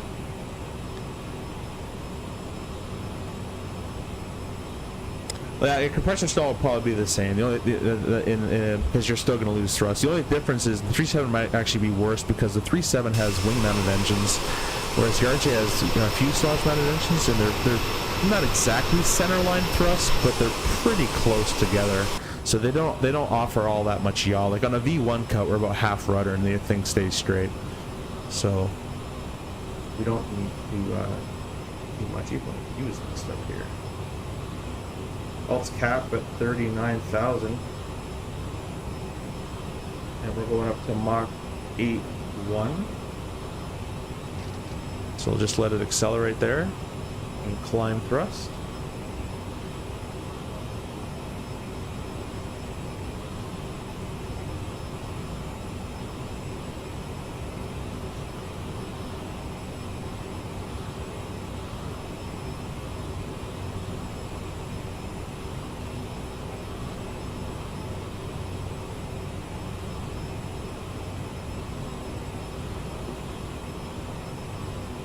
Take a look at that vertical stream. I keep forgetting to do that. I think I read all those. Really appreciate you guys all stopping in as well. Hey, Charlotte Flights, welcome. This plane was, Kevo says this plane was way better than people make it out to be. With those sounds, it's pretty boss. Yeah, I thought I had Boris sounds running, but I don't think I do right now. My whole community folder, guys, has been acting up really weirdly today. So I don't even think I have Boris sounds running right now, but I put it in my community folder and just didn't care.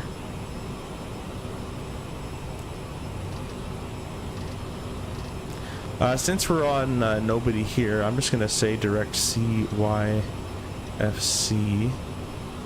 and we're just gonna do this. See, that's broken. It should not do that.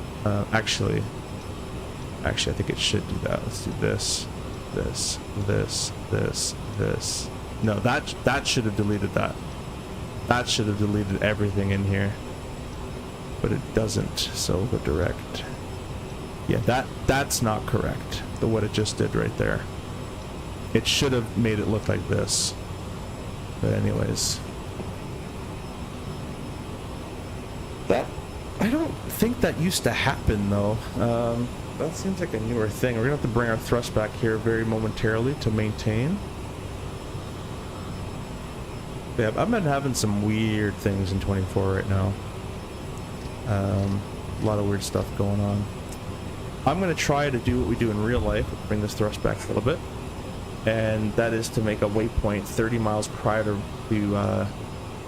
YFC. So I'll click YFC / -30 over top of itself. Can't do it. Alright, so that doesn't work either, but I think I knew that already.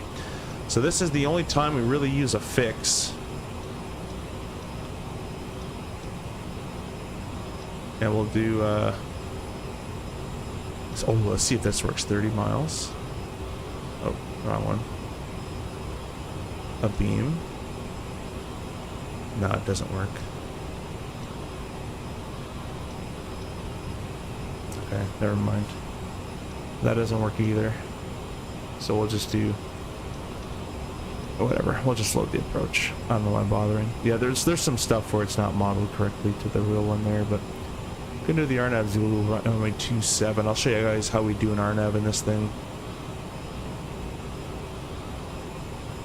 I think it's Zulu standby. Yeah, we're gonna use an RNAV 27.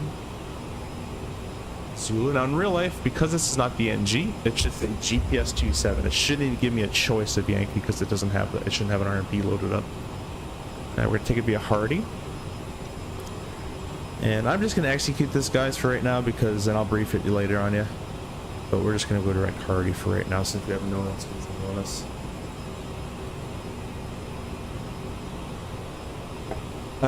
Happy 4th of July. Yeah, happy 4th of July to you as well. I'm going to call it the night. Just came in to tell you happy 4th. Hey, well, welcome. Thank you very much for stopping by. Appreciate you.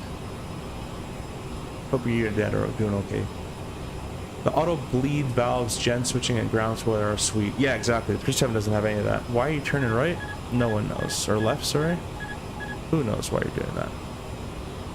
Who knows why you're doing that, airplane?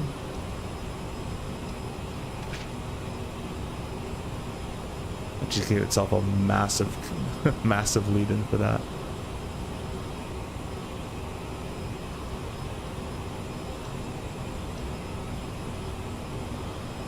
There we go.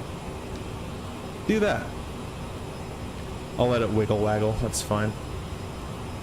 Francisco, welcome. Can you explain how to read OFPs from SimBrief? I can. I do have a full video on that, as we're going to be getting close to our Raleigh Airport soon for approach briefing stuff. But if you're on Discord or you want to watch my video, I do have one on there.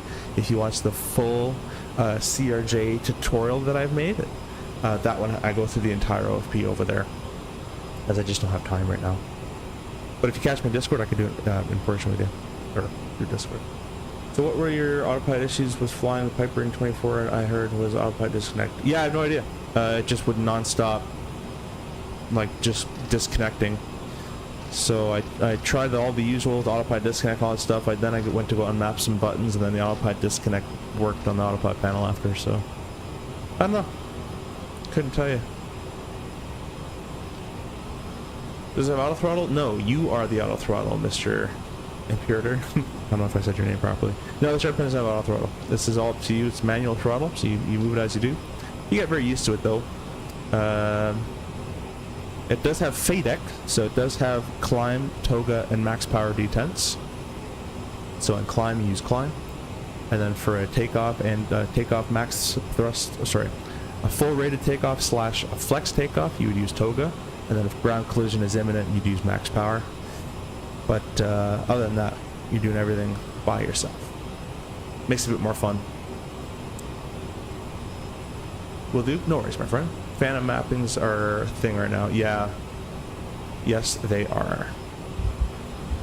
So let's go ahead and set up this approach together, guys. We're doing the RNAV Zulu into runway 27. If you'd like to bring that chart up for yourself as well through Navigraph, go ahead and do that. It's page 12-4. I'll bring it up on the stream here shortly as well. But if you want to bring it up for yourself, we can go through it together in a second. We're going to go through my little approach setup, which is weather, weights, plates. Let me go ahead and bring this up. Alright, so we'll get the weather. It's 290. You guys can see this, but it's 290 wind at 7 knots, very light. Now, oh, that's one thing I want to bring up. And I might anger some people with this. There'll be wind settings of 5, 10, 15 knots, and I'll hear a lot of people online going, oh, that's a nasty wind. Sorry to tell you this, but airline pilots, 15 knots is nothing. You see 35 to 40s, now you talk about some nasty winds, but anyways, that's a pet peeve of mine. We're going to carry on. I know Microsoft winds are quote exaggerated. They're not. It's just wind. Fly the airplane properly. Now Malviz, few clouds 5,000, broken 10,000. 16 degrees Celsius, altimeter is 2993. So we can set up our 2993 in our standby here. Let's reconnect the VATSIM as I was pressing settings there. So that's all good. What else we got to do? Weather, weights, plates. We got the weather using 27. We'll get our landing weight. Perf. And I think what's happening is I'm using an older version of the RJ because this was working in one stream and now this isn't working anymore. But we're at it should have auto fixed this, but I had to retype it in, so I think I'm using an older version right now than I should be. So I'll have to go check that later. You probably have reasons to wind turbulence? Yeah, of course. Of course we do. We're all live weather. Whatever happens, happens. But what I'm talking about is more that people blame the wind for their landing not to be good, or they blame the wind for their nose being deflected and stuff. And it's, you can blame all you want, but in real life, if you're a captain or a first officer, more the captain, you were responsible for that airplane. Anything that happens to it, that's because you let it happen to it. So you can blame the wind, but that's because you failed to control your aircraft with those wind conditions. It's kind of where I'm coming from, if you want to be realistic about it. Maybe like that, so you can see them. Alright, so we're going to do 62,000 pounds as our zero fuel weight. We'll be landing with, I can't be right. Let's check our OP.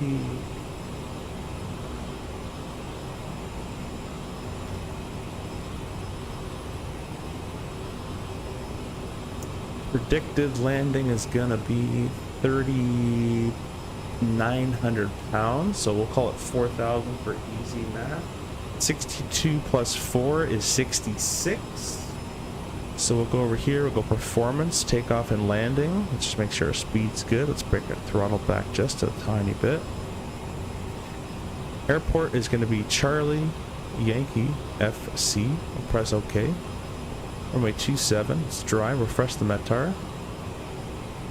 And our landing weight's going to be 66,100. Reverser credit's not needed. There's no gust factor, so we don't need to add any speed. We'll calculate that. AB, calculate. We're using 3,100 feet out of 8,005 feet. Go down here to the HCP, the HUD control panel. We're going to go ahead. This is only for the HUD, so it doesn't really matter, and it's not modeled well in sim anyways, but the length of the runway is 8,005 feet. The elevation of the runway is 60, what does it say here, top right corner? 58 feet. 58 feet, and it's a 3.1 degree glide slope. Again, this is only for the HUD, which I'm not going to be using because I'm on the FO side. But just doing it so I don't forget that. So that's all been set up. Weather's been set up. Weight's been set up. Let's get our speeds. So we'll go over here, return to load sheet. They're calling for V2 going to 145. We can set that. A VT of 193. We can set that. And a VRF of 140. That's way too high. A 66,000 pound landing is about 132 on the speed in real life, and I have a speed card to prove that. We'll see as we get lower if that number changes, and if it does, I have a theory, and I'll send it to Hans to fix that. It's probably taking density altitude and mix on that calculation there. So now that we have that done, we're going to go to the, there's no ILS to be inputted, we'll put the MDA. So if we see this chart here, this is, we'll talk about the RNAV. This is an RNAV approach. It requires GNSS, which is GPS, and it's an RNAV Zulu, runway 27. Here's a trivia question for you guys. Why is there a Zulu? What does the Z or the Z signify? Why is there a letter there? You can put it in the comments. Anyways, it's for Fredericton. It's page 12-4. So an RNAV Zulu approach, or an RNAV approach in this case that has GNSS listed there, which means it requires GPS, will have at the very bottom different categories of landing. This is the straight in landing section. These are the different options for straight in landings you can do. And this is an option for circle to land, which we're not going to talk about right now, which most airlines aren't allowed to do. But anyways, for straight in landing, you have a choice of LPV, which is localized performance vertical guidance, the CRJ 900 without the next generation version, the 900 NG. If you're not flying the NG, you can't do this because it requires a WAS GPS and a VNAV system, a coupled VNAV, so can't do that. LNAV, VNAV. Again, we're not in a 900 NG, which most airlines don't operate. A few do, though. We don't have VNAV, can't do that. What we're left with is the LNAV approach. We can do this. We have lateral navigation. We're in FMS 2 right now. And we have a GPS on board. Just no couple VNAV. So, what this means is the LNAV portion is just going to be following lefts and rights. So it's going to turn right, it's going to turn right, it's going to hold us on this course past Obu and past Myrob.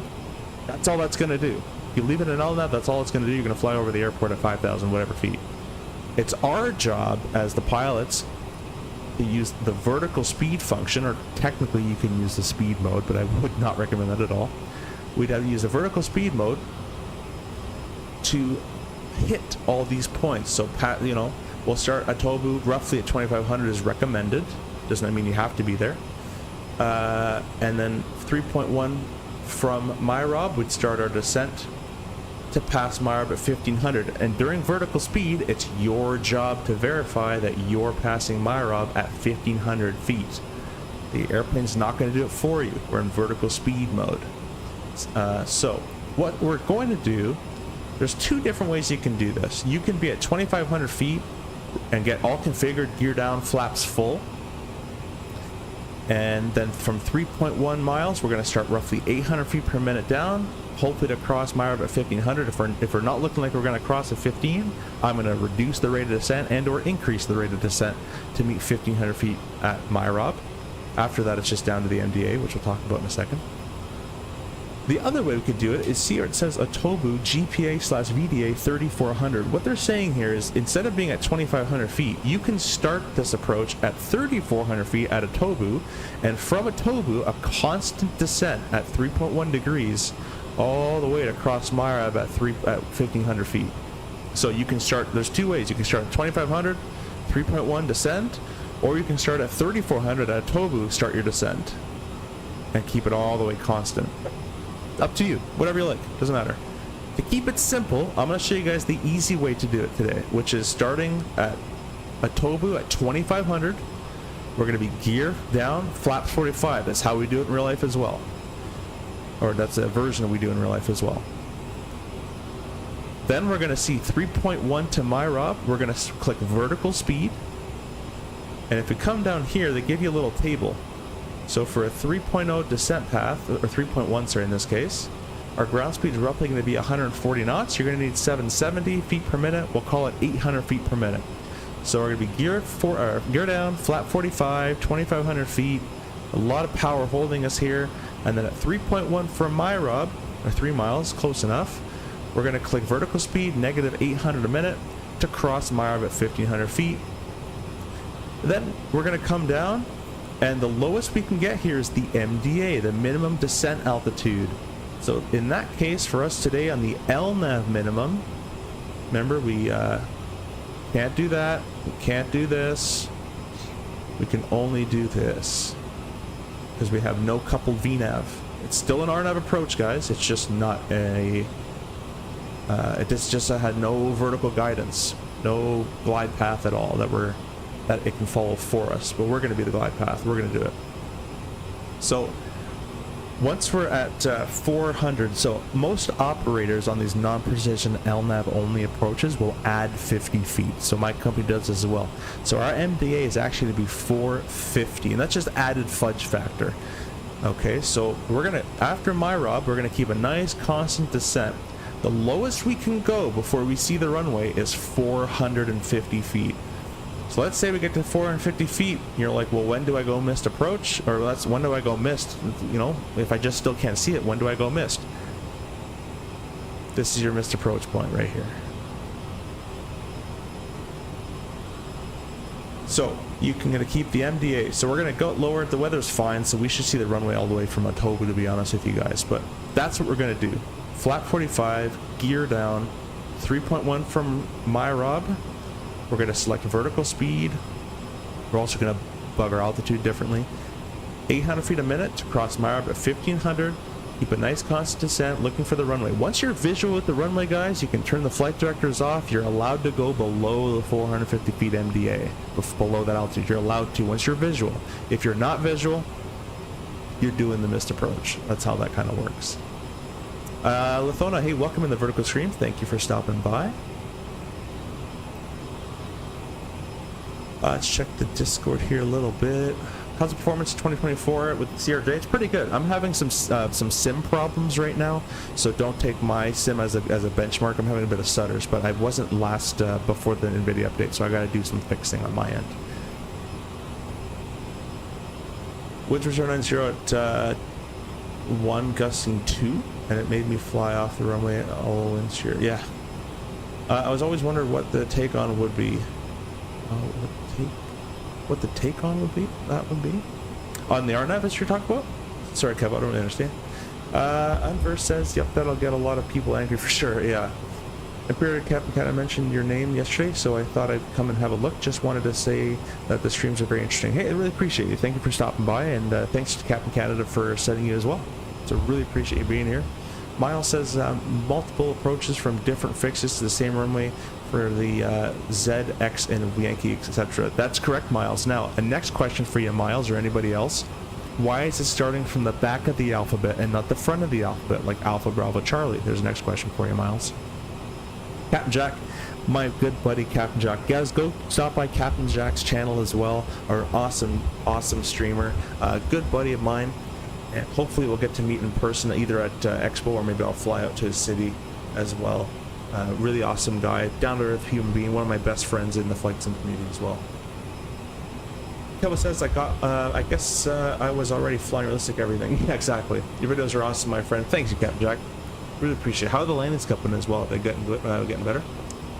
Yannick says, different letters and FI alternate versions that have different requirements. Yep, that's correct. Same as Miles, exactly. And the next question I'm posing to you guys is, why is it starting from the back of the alphabet and not the front of the alphabet? Because it wanted to is not correct, fires. Alright, let's go ahead and do this approach. So, MDA of 450 we've calculated, which is the LNAV minimum plus 50 feet. Is all set up in there. Let me do a drink of water and get rid of this chart really quickly. Up to 6,225 subscribers, guys. We've gained over, I think, like 30 subscribers in this live. That's pretty awesome. Guys, also go check out my Contrail coupon code down below to save 10% on any Contrail product you want to buy. And also, if you want to pick up the ProduSim CRJ or any other ProduSim products, I have a coupon code to them as well. I'm going to go get a drink of water. We'll be back to plan its arrival, and we should actually start descending shortly for it. We got 1,000 feet per minute. Let's see if that's actually correct.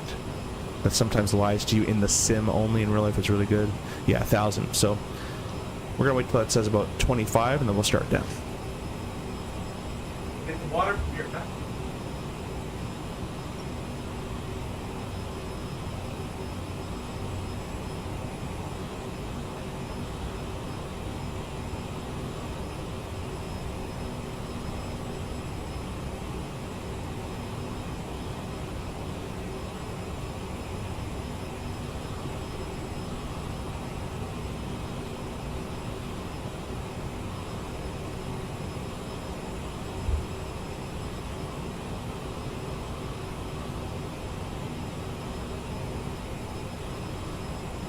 Alright, I am back. I don't know yet, still on PPL. No worries, my friend. I think ABC type approaches were the ones that got, you know, no specific runway. That's close. You're actually pretty close. Not entirely correct.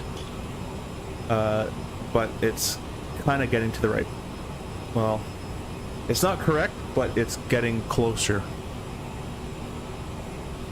Right back at you, my friend. Congrats on the sub too. Let's talk soon, mate. Yeah, for sure. If you're still up at the end of this flight, I'll be chatting if you'd like to chat. So we're 450 for the MDA. Let's go ahead and set 450. It's because pilots could get confused with different A, B, C, D aircraft speed. Nope.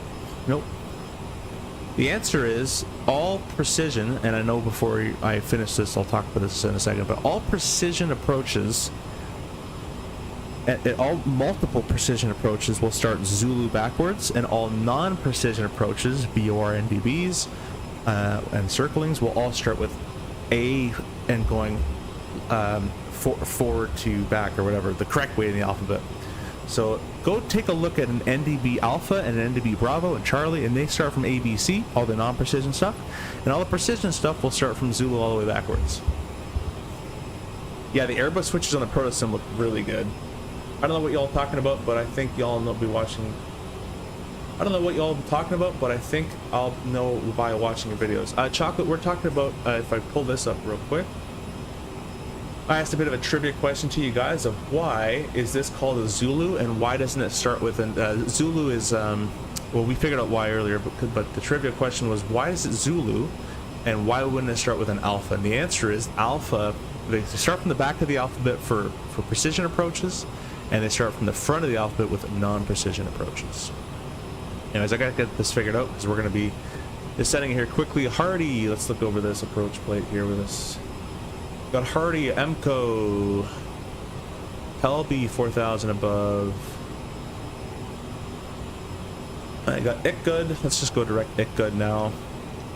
I'll make 4000 hard. No above. There we go. Otobu. And then we got Myrob, runway 27, the ref of 135.6 actually.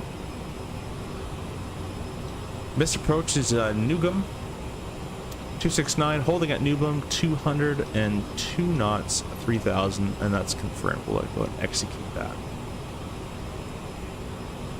And we're direct Ickgood now, whatever you want to say that.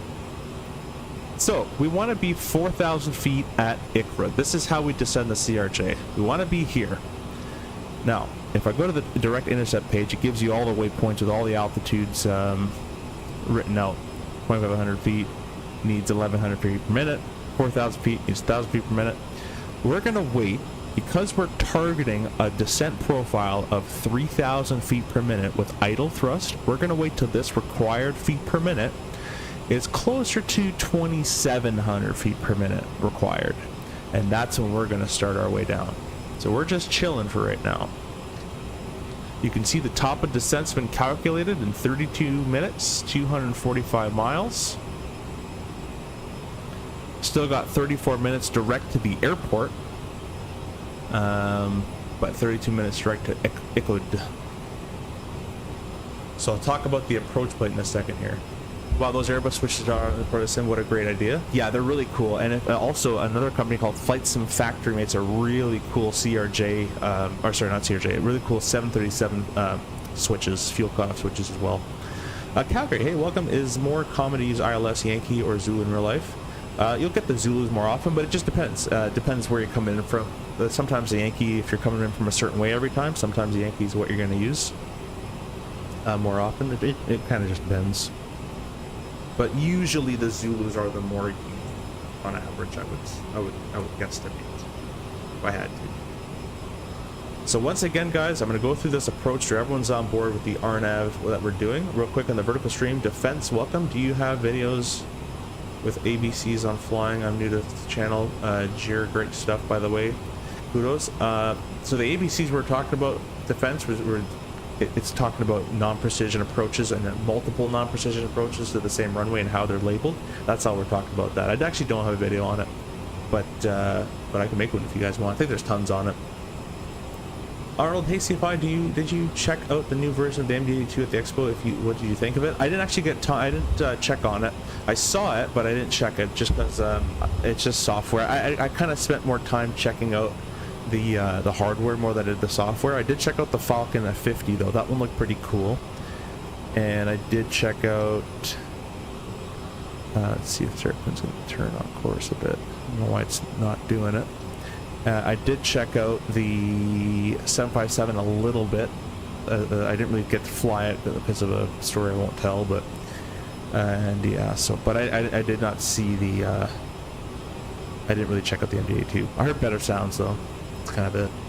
So cool to have the VNAV info now. Yeah, it is pretty cool to have it there. This airplane's kind of doing some interesting stuff. The next thing I want for them to develop, and I'll try to help as best I can, like I did for the flight model, is a better. The LNAV system kind of got weird with the latest update, weirder. So we'll let that figure out. Anyways, let's do an approach brief on how we're going to conduct this approach. It's VFR, so I would technically in real life give you guys a visual brief, which I'll just say a visual backed up by the RNAV Zulu, but I'll give you guys the full IFR brief, which IFR stands for, I can't even remember what it stands for anymore. Instrument flight rules, there we go, it's been a long day. We'll give you the full IFR brief though, that way I can explain as we go. It's going to be more of an explainer, tutorial slash brief. It's not really a brief. Briefs are pretty quick. But I'll kind of explain as we go. For the CRJ guys that think we can't do RNAV approaches, we can. So, the RNAV Zulu, runway 27, it's a GNSS-based approach. It's page 12-4. That way, if you're briefing to anybody else, they all have the chart that you're on, hopefully. It's effective the 30th of November. We don't have WAS, because we're not doing the LPV, so we don't have a WAS channel GPS, so we don't need that. Final approach course of 268. The glide path check is MIROB at 1500, and the MDA, we can't do an LPV, so our MDA is going to be set to 450. And remember guys, because it's a non-precision approach, LNAV is non-precision, we add 50 feet, so 450 is set right, and it would be set left as well. The missed approach is runway heading to 3,000 feet, track of 267, Newgam. As required, shuttle climb. So basically it's just straight ahead and then into the hold. Pretty simple stuff. In the event, if we have to go missed approach, auto ATC, either person can call go around, including ATC. As pilot flying, I'll select toga button, toga thrust, flap 8, gear up, speed mode, heading mode. We'll engage autopilot 600, actually, retract that. Speed mode, nav mode, because we're on an RNAV SID, or approach, will be in white needles. So speed mode, nav mode. We'll engage autopilot passing 600 feet above ground. We'll start retracting the flaps around 1,000 feet, climb thrust, and we'll do after takeoff checks. Alright, working our way down here. So we'll be following this path inbound with LNAV. We're going to be flap 45, gear down, 2,500 feet around this part, about maybe 4 miles from MIROB. At 3 miles, or 3.1 miles from MIROB, we're going to select 2,600. We're just going to bug up 100 feet. This works in real life. I'm going to test it in the sim. I don't think it's going to work in the sim, but in real life we would bug up. You know what? Our missed approach is 3,000. We're just going to bug up to 3,000 once we're alts cap. And I'm going to select vertical speed, negative 800 a minute, and we're going to start descending on down, passing mirror about 1,500 feet. Once we're visual, flight director is off, autopilot off. Well, we can do autopilot early if we wanted to, but flight director is off as well, and we will just commit to the visual approach onto runway 27. Let's see what else. Runway 27, there's no taxiway off, so we're going to have to backtrack at the end, and we're going to take cross 33 and Alpha over to our gate where our ground crew hopefully will be waiting for us. Fuel-wise, oh, wrong button there. We're going to have an extra, this is wrong, it says 900 pounds, but we're actually going to have an extra 1,000 pounds, sorry, 1,500 pounds. And basically, if we're going mist, we're not going to have too much extra. So if we're going mist, we'll either choose a different closer alternate, or we'll just go straight to the alternates. We're not going to have too much fuel. Our bingo, for the time where we have to bug out, at Fredericton is going to be 3,900 pounds. If we're at 3,900 pounds at Freddy, we have to go to the alternate. We're just way too low on gas at that point. Everything makes sense, guys? We're going to put the chart away. You're going to see it in action, and it'll probably make a lot more sense once you see it in action.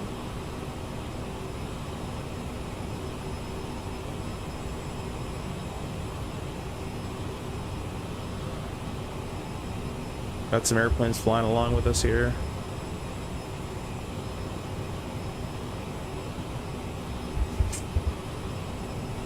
Let's get the CTAF frequency loaded up. YFC. Oh, I did that wrong. Got CTAF, YFC. 1900.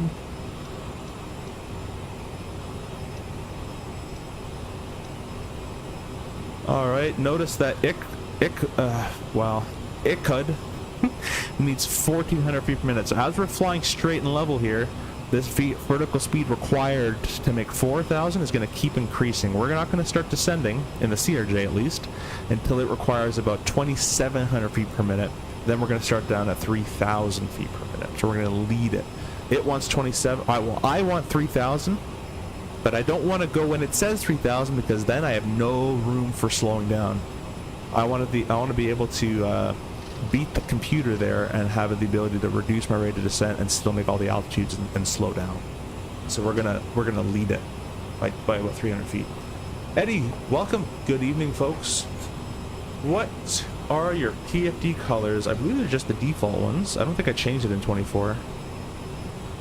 There you go. You can copy those.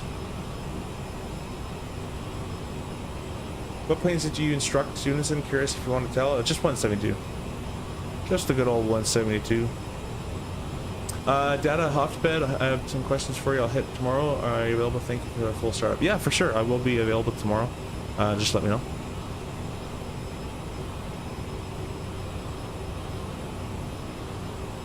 Bro, those 777 setups, forget buying more planes. Yeah, they're sweet, aren't they? They look really cool. They look pretty cool. Appreciate you guys all stopping in as well and sticking around. Especially in the vertical stream as well. Everybody could become a member. Appreciate you. Please press the like button as well and subscribe for more. Become a member of the channel if you'd like to support me as well. If you're enjoying the content, give you some outside views here for CRJ 900 LR.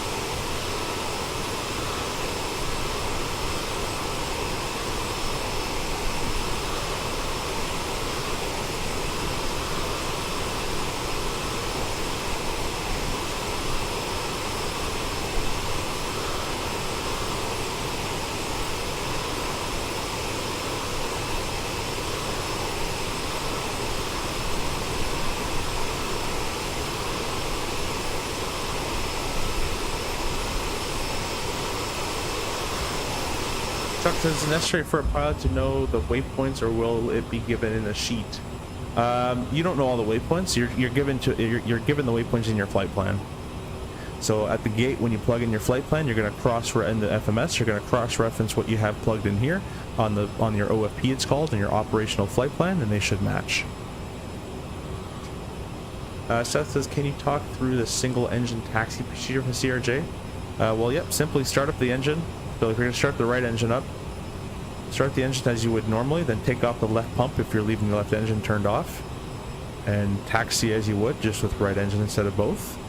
Once you come up to the part where you need to start the engine, you're just going to verify all the fuel pumps are on, the APU is still on, then go ahead and fire up the left engine, and then you can do your normal after start procedure, which is going to be shortened because you've kind of done the rest of it. All you're going to do is shut down the APU and just check the electrics have transferred to the left engine. Basically it. Not too difficult in the RG.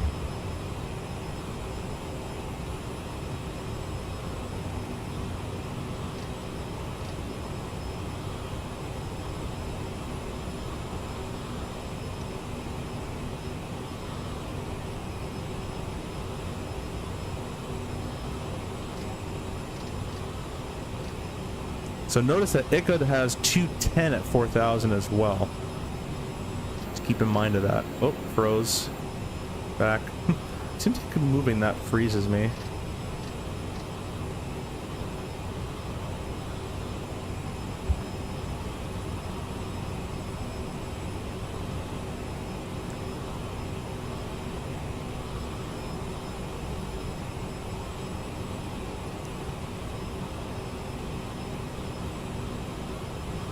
Mustafa, welcome. Thank you for jumping in, my friend. Hope you're doing well. Dog Demon said hi, welcome as well. London Heathrow to Dubai, Emirates 38. No, I'm not doing that. I'm not a long hauler. This is not the channel for that. I cannot be bothered.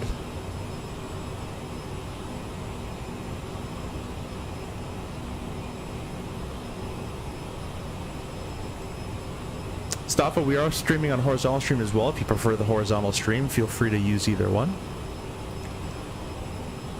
Engine warm-up time is how long? There's no warm-up time. You just start the engine. So you start, it's just like your normal start procedure. You press and hold the starter. You start your clock, but your starter can be on for 90 seconds only.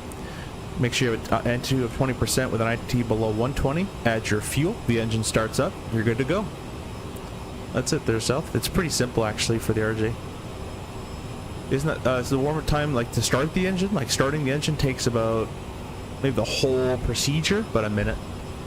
With the before start, starting it, and after start, maybe a minute and a half, maximum. If that's the question you're asking. Isn't that a strong throttle to get the second motor going? Like, you can't do that at the gator, you can. Isn't that a strong throttle to get the second? I don't really know what you mean by that. If you mean a cross bleed start with no APU, then yes, your other engine has to be brought up to at least 42 psi, so it has to be brought up in thrust. But if you have an APU on and you're doing an APU start while taxiing, your other throttle can be idle because the APU is supplying power, the air for that. Here we're looking at 1,800 feet per minute. We still need about another 600 to go, and then we're going to start our way down. Let's go ahead and bug 4,000 feet in our altitude selector.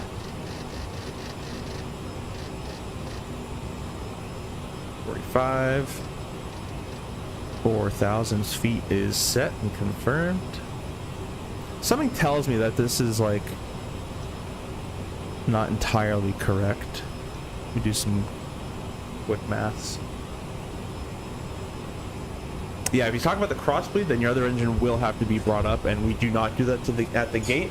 And we do not at the gate. We do an air cart start to get one engine started. Once one engine started, we push back. The tow crew has to be disconnected from the engine, from the airplane, and then moved away. And then we run up the other engine. There's a lot more other to that, where we use our open switch from the right engine, auto our bleed valves to manual. We do all that stuff manually over a cross bleed start. But for an APU start, and you're taxiing with the APU on, which is what we do in real life, we leave if we're single engine taxiing in real life and our APU is working, it's not MEL, we will just leave the APU on until we're ready to start the other engine on the taxi. We don't turn it off.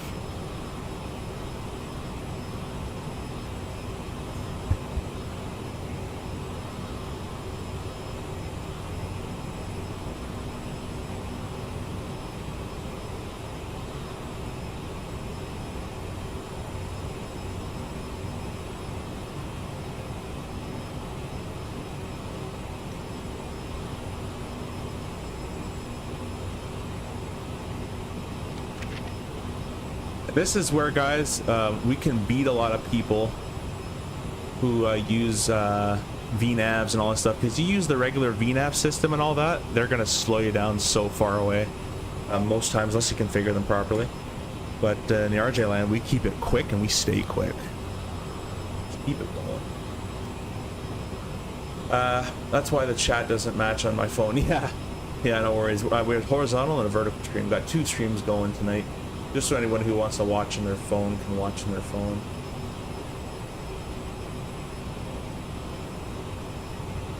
I think I had the flight recorder up here somewhere. I thought I did.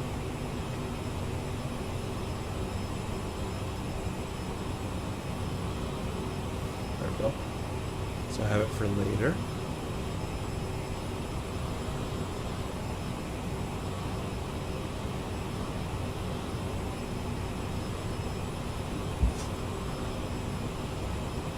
Am I synced up now? Perfect, perfect. Basically, we're going to start a descent in about 4 minutes here.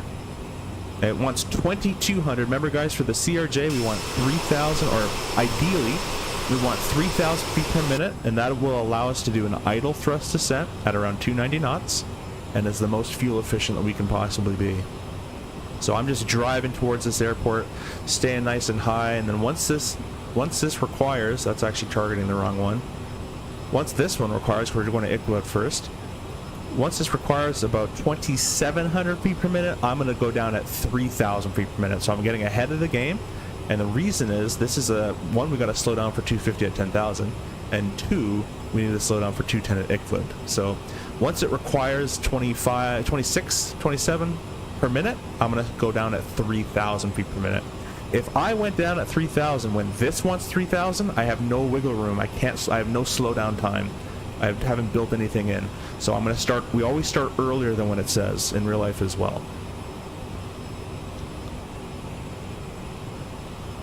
So you'll pass through the top descent or start your descent there. It looks like it keeps moving, to be honest. So probably start it there, but it's kind of been, it's been saying 0 and 5 miles for the last, 5 minutes or so. It's kind of bugged in the sim, to be honest. In the sim, I wouldn't even pay attention to that stuff. I would, you kind of have to do it in your head with this a little bit more. The next waypoint wants 26 for that, 28 for that, so we're going to probably start down pretty much soon here. Good tip. Yeah, thanks, man. J Foot, yeah. Hello, nice work with the flight model. The CRJ flies so much nicer now. I hope you appreciate it. I hope you like it. It was a lot of midnight and 3 AM testing for me, but I hope you're enjoying it. That's what it's all about. 26 per minute required. Let's go vertical speed. I forgot my autopilot, but autopilot panel doesn't work right now. 3,000 feet per minute, and we're just going to nicely reduce the idle thrust. It's a little aggressive in the sim for how fast it does that. In real life, it only does 3,000 or 3 degrees per second. But anyways, that's what we get.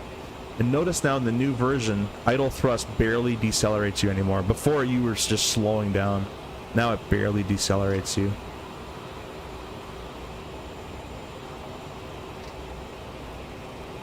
So look at this. We needed 26. Now it's already saying you need 25 because we started so early. We started 500 feet per minute early. This is going to start counting down 24, 23, 22. And as we get slower, it even starts to count down even more. So basically what I'm looking for, let's add a little bit more thrust. We'll keep this quick.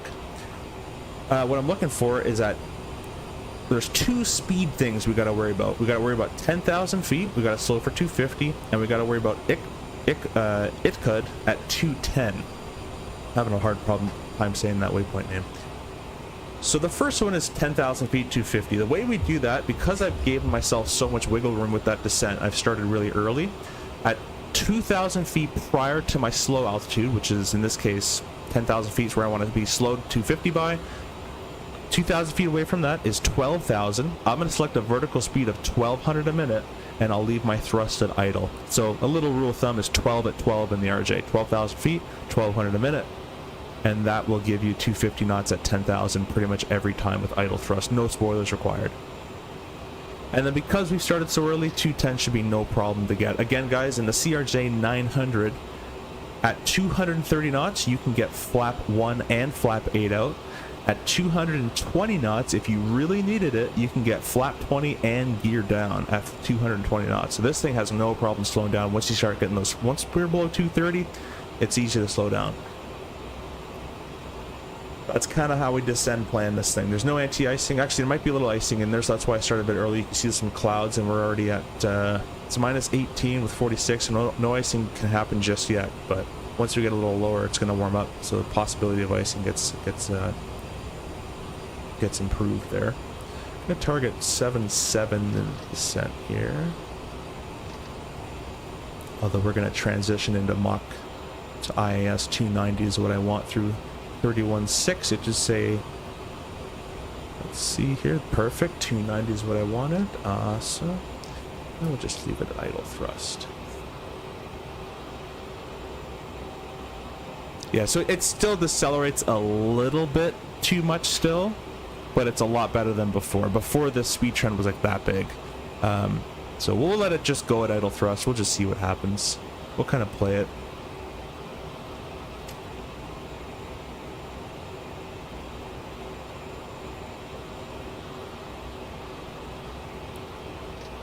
Roger, Chinere traffic. This is Jazz 8502. We're approximately 100 miles to the west of the field. We're planning the RNAV Zulu runway 27. The party for direct it could currently 290, just setting 4,000.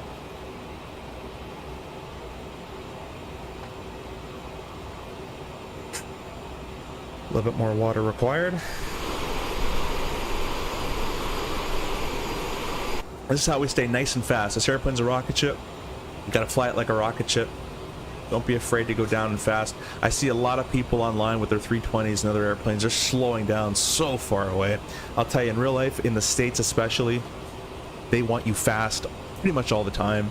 Below 10,000 feet, they want you 250 knots until they have told you to slow down. In LaGuardia and DCA especially, if you slow down below 250 and they haven't told you to, you're gonna get talking to.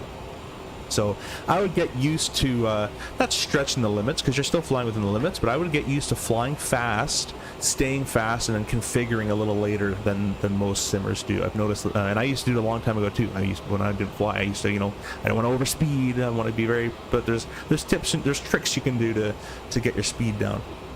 You still got your spoilers. You can reduce your rate of descent. You can add flap early, which a lot of people don't think to do or think they can't do, but you can.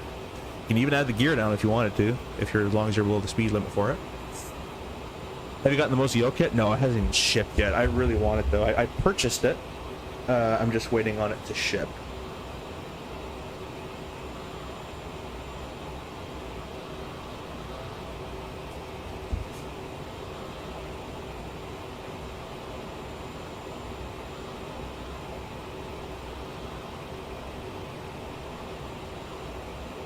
Now you can see idle thrust is doing a pretty good. We've been idle this whole time. Saving fuel. Look, we're at 5,000 pounds of gas. Let's check back with this once we're at 4,000 feet. Let's see how much gas we burn. We're doing 1,000 pounds total per hour. 500 this engine, 500 this engine. So in an hour at this current rate, we'll have 4,000 pounds of gas. But we're not going to even be doing this for an hour. My prediction is at 4,000 feet, we'll be around 46. Kind of roughly where I think it's going to be. So, clouds coming up. It's below plus 10 on the TAT.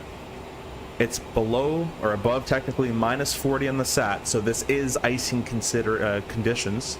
I'm going to wait until we get a little bit lower, but then we're going to throw our wing and cowls on just prior to entering. These are, in every jet, 37, triple, 350, we have anti-ice. Notice it doesn't say de-ice. So this is preventative. You want to put these on before you get into icing conditions, not after. So we're just going to be touching the clouds. It looks like probably going to be around 15,000 feet or so, and that's when, just before we enter, a good 1,000 feet away, 500, whatever, roughly, we're going to throw them on. Everything gets all nice and warmed up, and then we'll penetrate through the clouds there and not get any buildup on us. So currently, at this current descent rate, we are planning to be right there at 4,000 feet, but this is not factoring in our 12 at 12, which we're going to reduce our rate of descent, which is going to bring this up a little bit more, and it's also not factoring the anti-ice, which is in real life would keep us fast and harder to slow down, which in the sim I don't think it does it too well.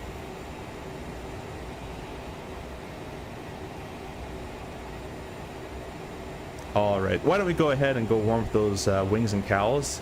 The wings, anything you see metal here is all heated.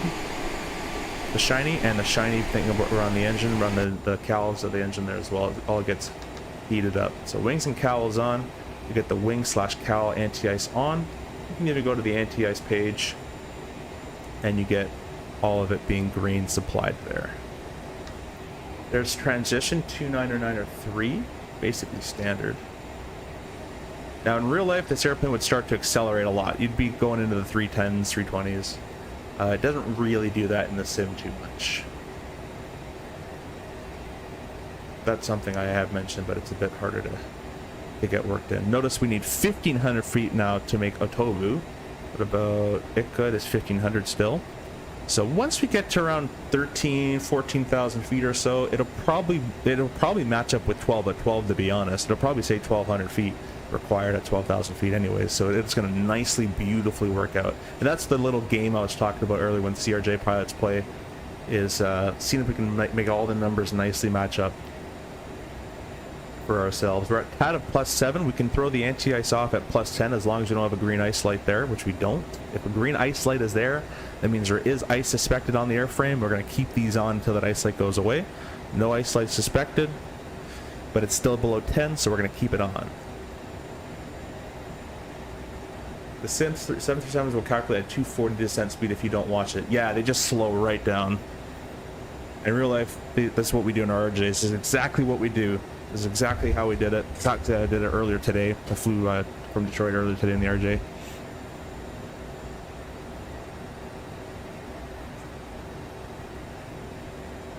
Now, technically, because we're not under radar vectors and I wasn't giving this descent, I would technically have to go to the 100-mile safe altitude, which I can show you guys where it is right here.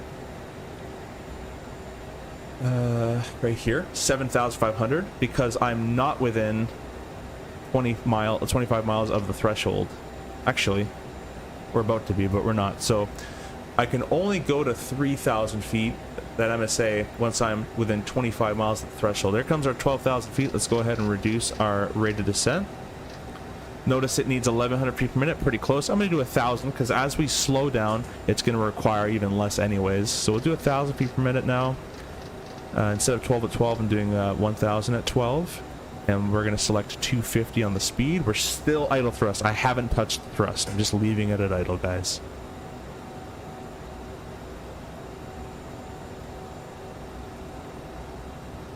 Just for my brain, I want to see where we're going to be at 7,500. Okay, cool. So we're going to be... We would actually meet the limitation, or the restriction anyways, but... In the sim, guys, I'm going to go right down to 4, which, again, real world, I would bug the 7,500 first, and then once we're inside 25 miles of the MSA, which is right here, then I would go down to 4,000 or whatever is lower. Ooh, look at this. We got the green ice light. See that, guys? So now, it's still +9.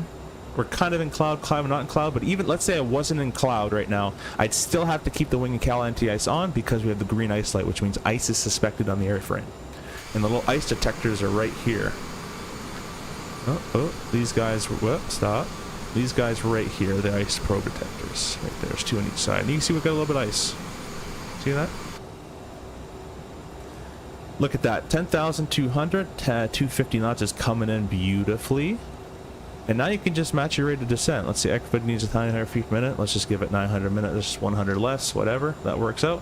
A little bit of thrust to maintain 250. Actually, let's not do that. The reason I'm not going to match this up is because we need to keep slowing down to 210.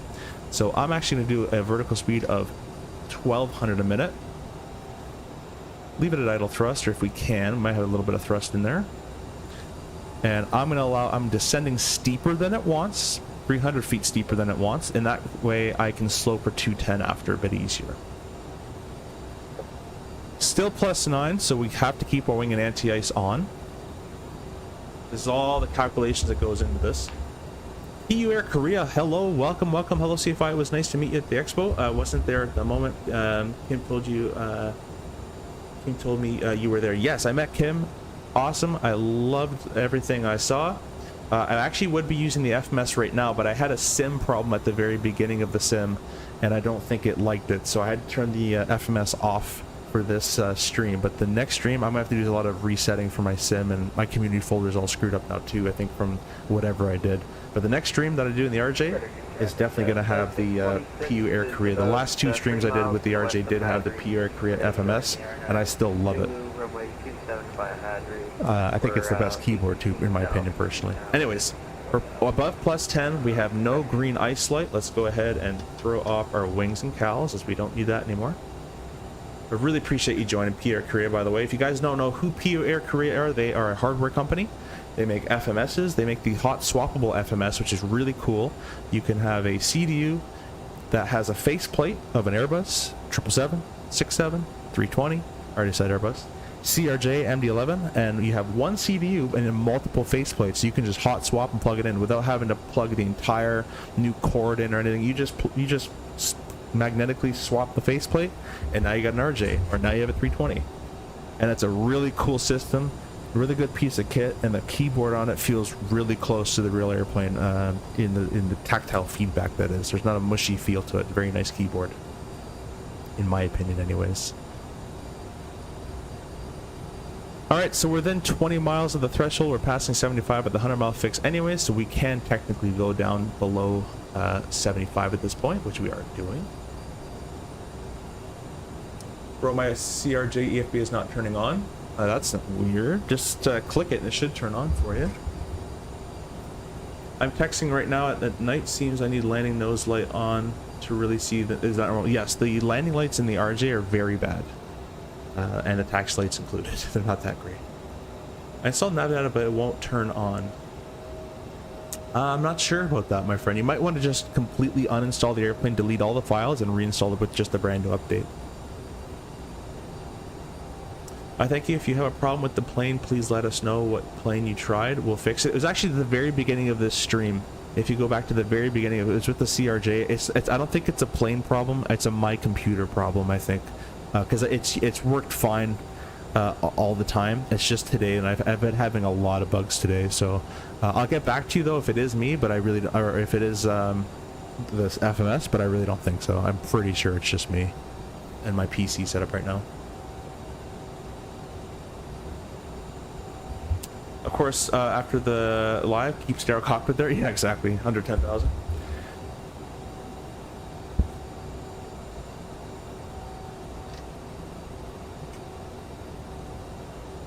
Alright guys, we're gonna bug 210 on the speed.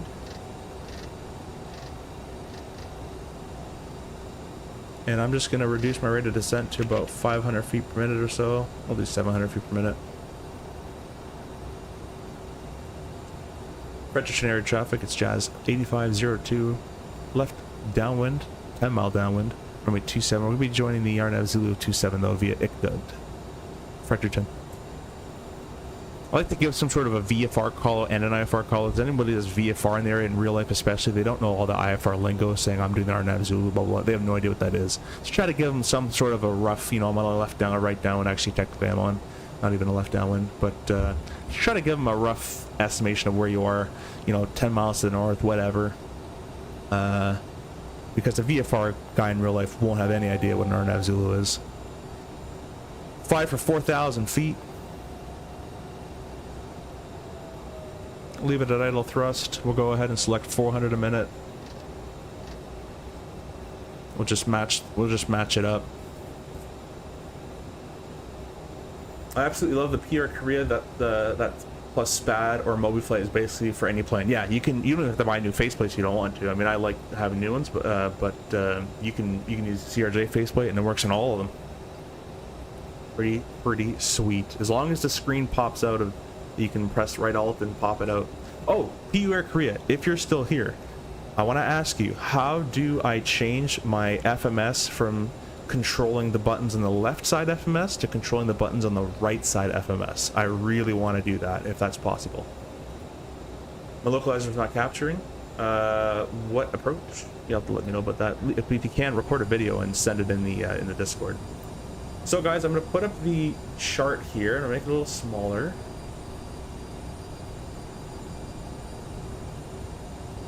Okay, and we're right here. We're approaching Iqdud at 210 knots. 4,000 feet is what we're descending for right now. Actually, we should have did this through 10. Maybe that's my mistake. Everything was good there.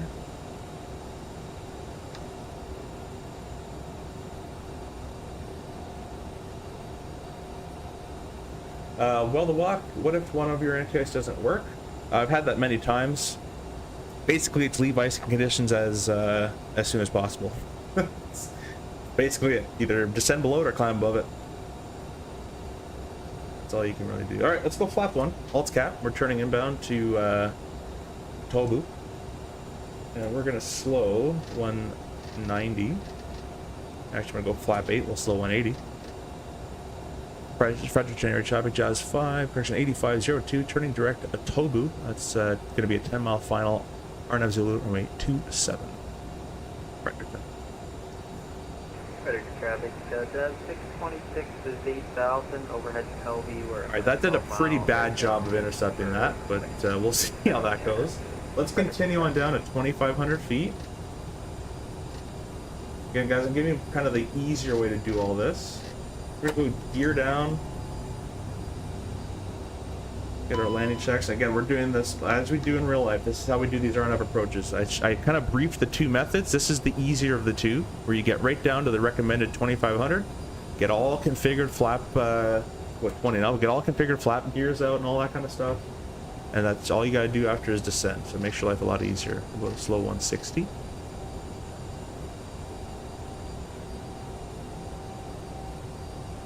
Let's say we're cleared to land, so we'll throw a landing wheel on as there's no one here to tell us otherwise. 35 for 25. Flap 30.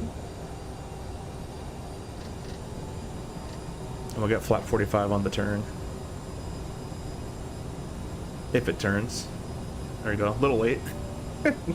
Yeah, see what I mean by it? Is this in the latest 2.1, the LNAV's gotten a little interesting. We're not going to click approach or anything, guys, on these RNAV LNAV only approaches. We're just going to leave it in nav mode.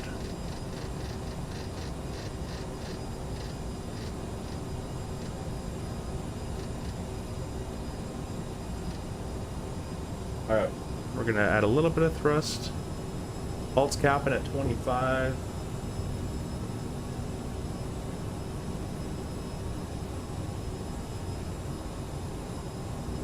French air traffic, it's Jazz 8502, 10-mile final, 27.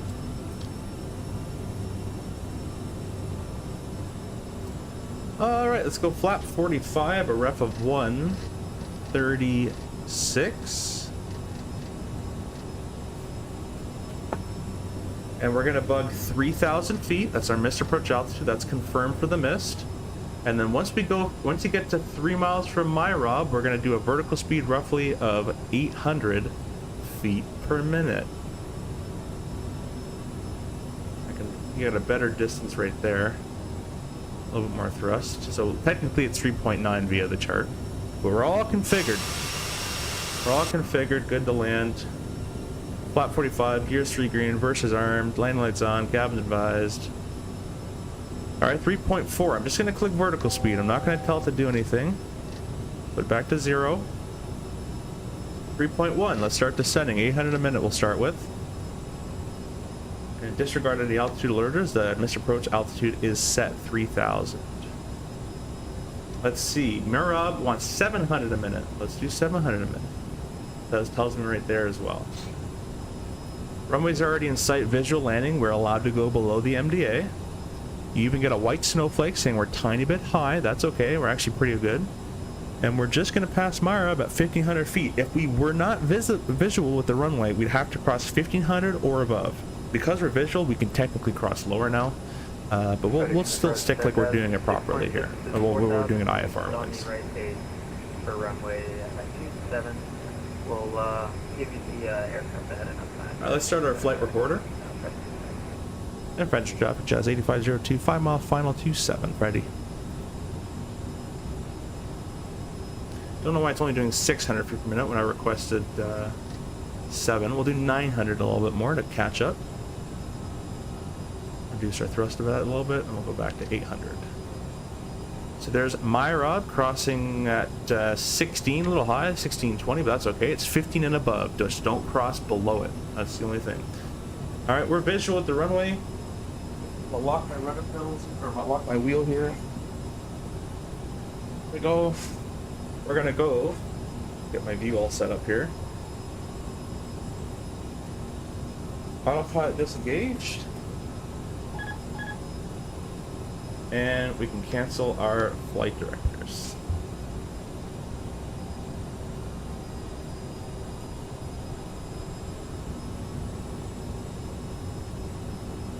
We've got the pappies in sight. We're slightly high. We'll adjust for that. There is a bug going on currently, guys, where the sync rate is a little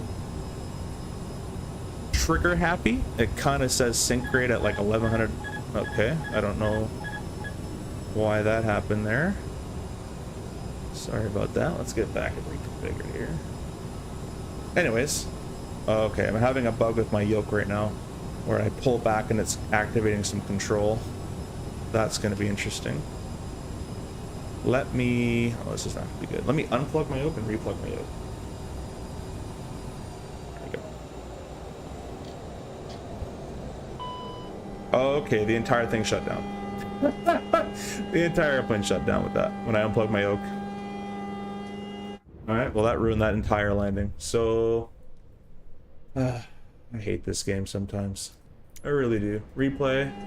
Let's see if I can get this back up and running. Let's disconnect from VATSIM, which we already did. I guess unplugging your yoke destroys the airplane.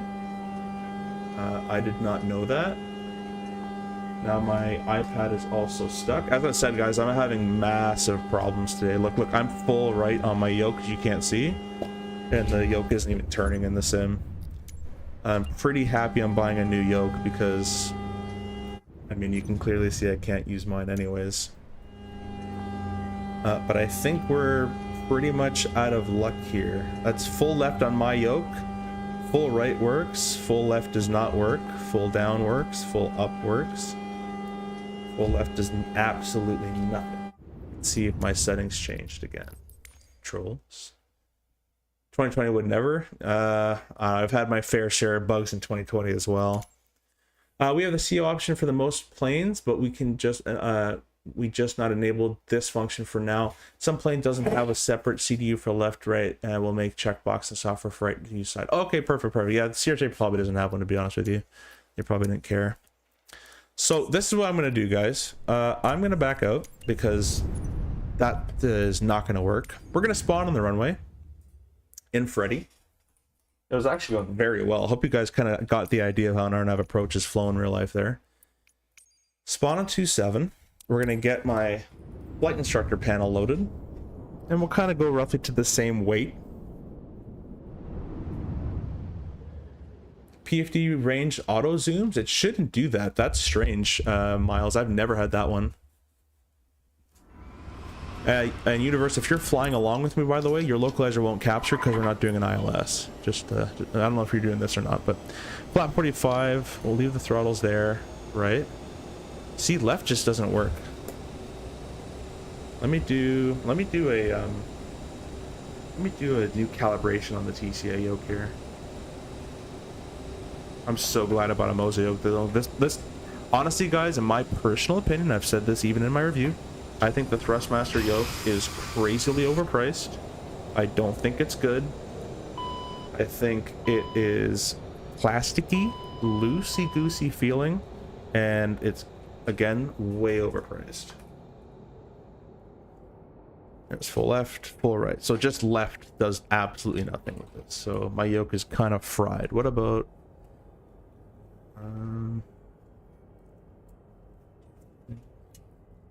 Let's just do a college old, just hit it.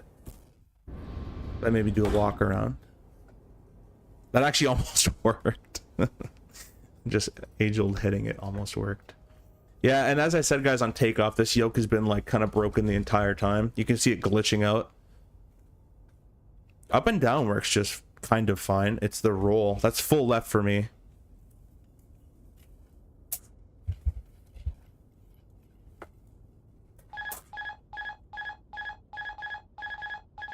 There's the bug I was having earlier.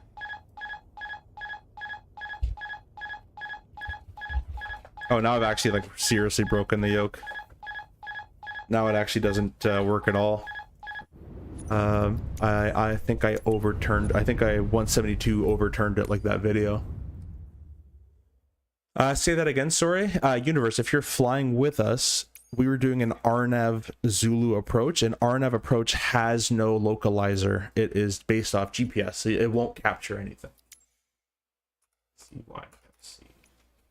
Well, guys, I guess the next stream is going to be an Airbus because my yoke is basically physically broken now, and I'll show a video on that shortly. So anybody wanted the Airbus stream, the good thing is FS Labs gave us their A321 Neo to check out. So I will install that, and the next stream will be in that airplane, as my yoke is left to right just doesn't work anymore.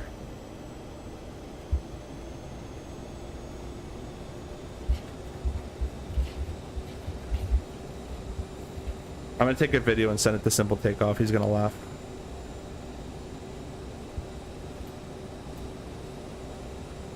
Aaron, if you're in the chat, take a look at your WhatsApp.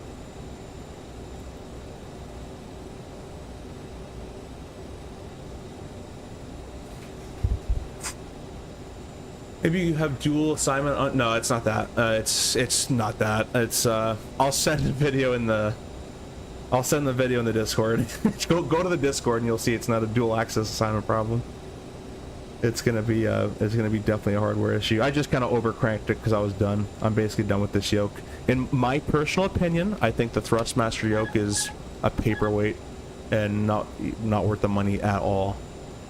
And unfortunately, it was our only choice at the time. But now we got a lot of cool yokes coming, like Winwing and Moza and all this other cool stuff. It's a bit more pricey, but I think worth it.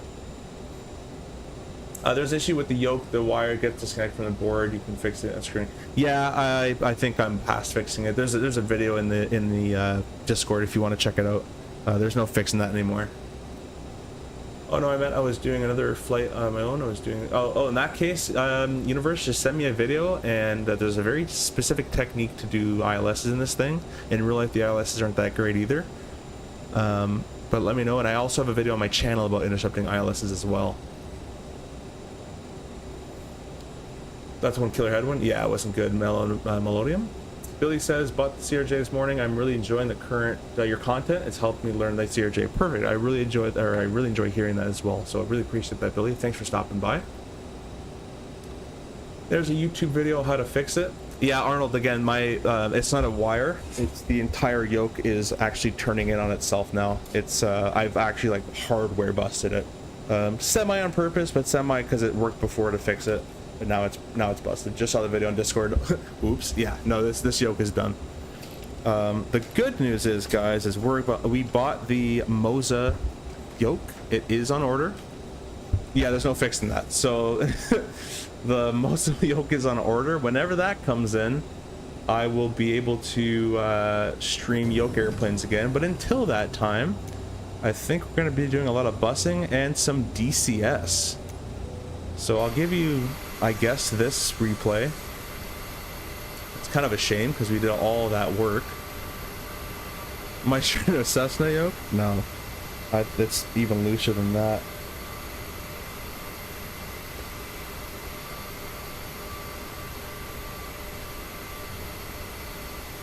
Yeah, the pitch still works. It's just the ailerons don't work. Thanks for F1. Thanks for the stream. Getting back from the CRJ now. I will be rewatching some controls. Appreciate the help. Yeah, if I can make a suggestion to any of you guys wanting to learn CRJ, I have the masterclass, all the playlists there with all the videos. But more importantly, watch the do's and don'ts video and the full tutorial video, and those should pretty much cover you for everything. I have a bunch of videos on what white needles are, what green needles are, when to use it, how to capture an ILS properly, how to do a crosswind landing properly. There's my yoke glitching out. So unfortunately, we're gonna have to end the stream on this. But I appreciate you guys all jumping in. Tomorrow we're gonna have the Airbus ready to go, hopefully, if I am able to stream tomorrow. I didn't record the landing, my bad. Oh, I'll take the no problem, my friend. Has it always turned 360 degrees? No, it hasn't. I just overdid it. Is the custom YFC scenery? It's just a free scenery I found online. Anyways, we're gonna end it there. Appreciate everybody jumping on the vertical and horizontal stream. PU Air Korea, thank you for stopping by as well. And we will see you guys on the next stream. 6,235 subscribers. We gained 40 subscribers today. That's pure awesomeness. So we'll see you guys all tomorrow, maybe. Probably.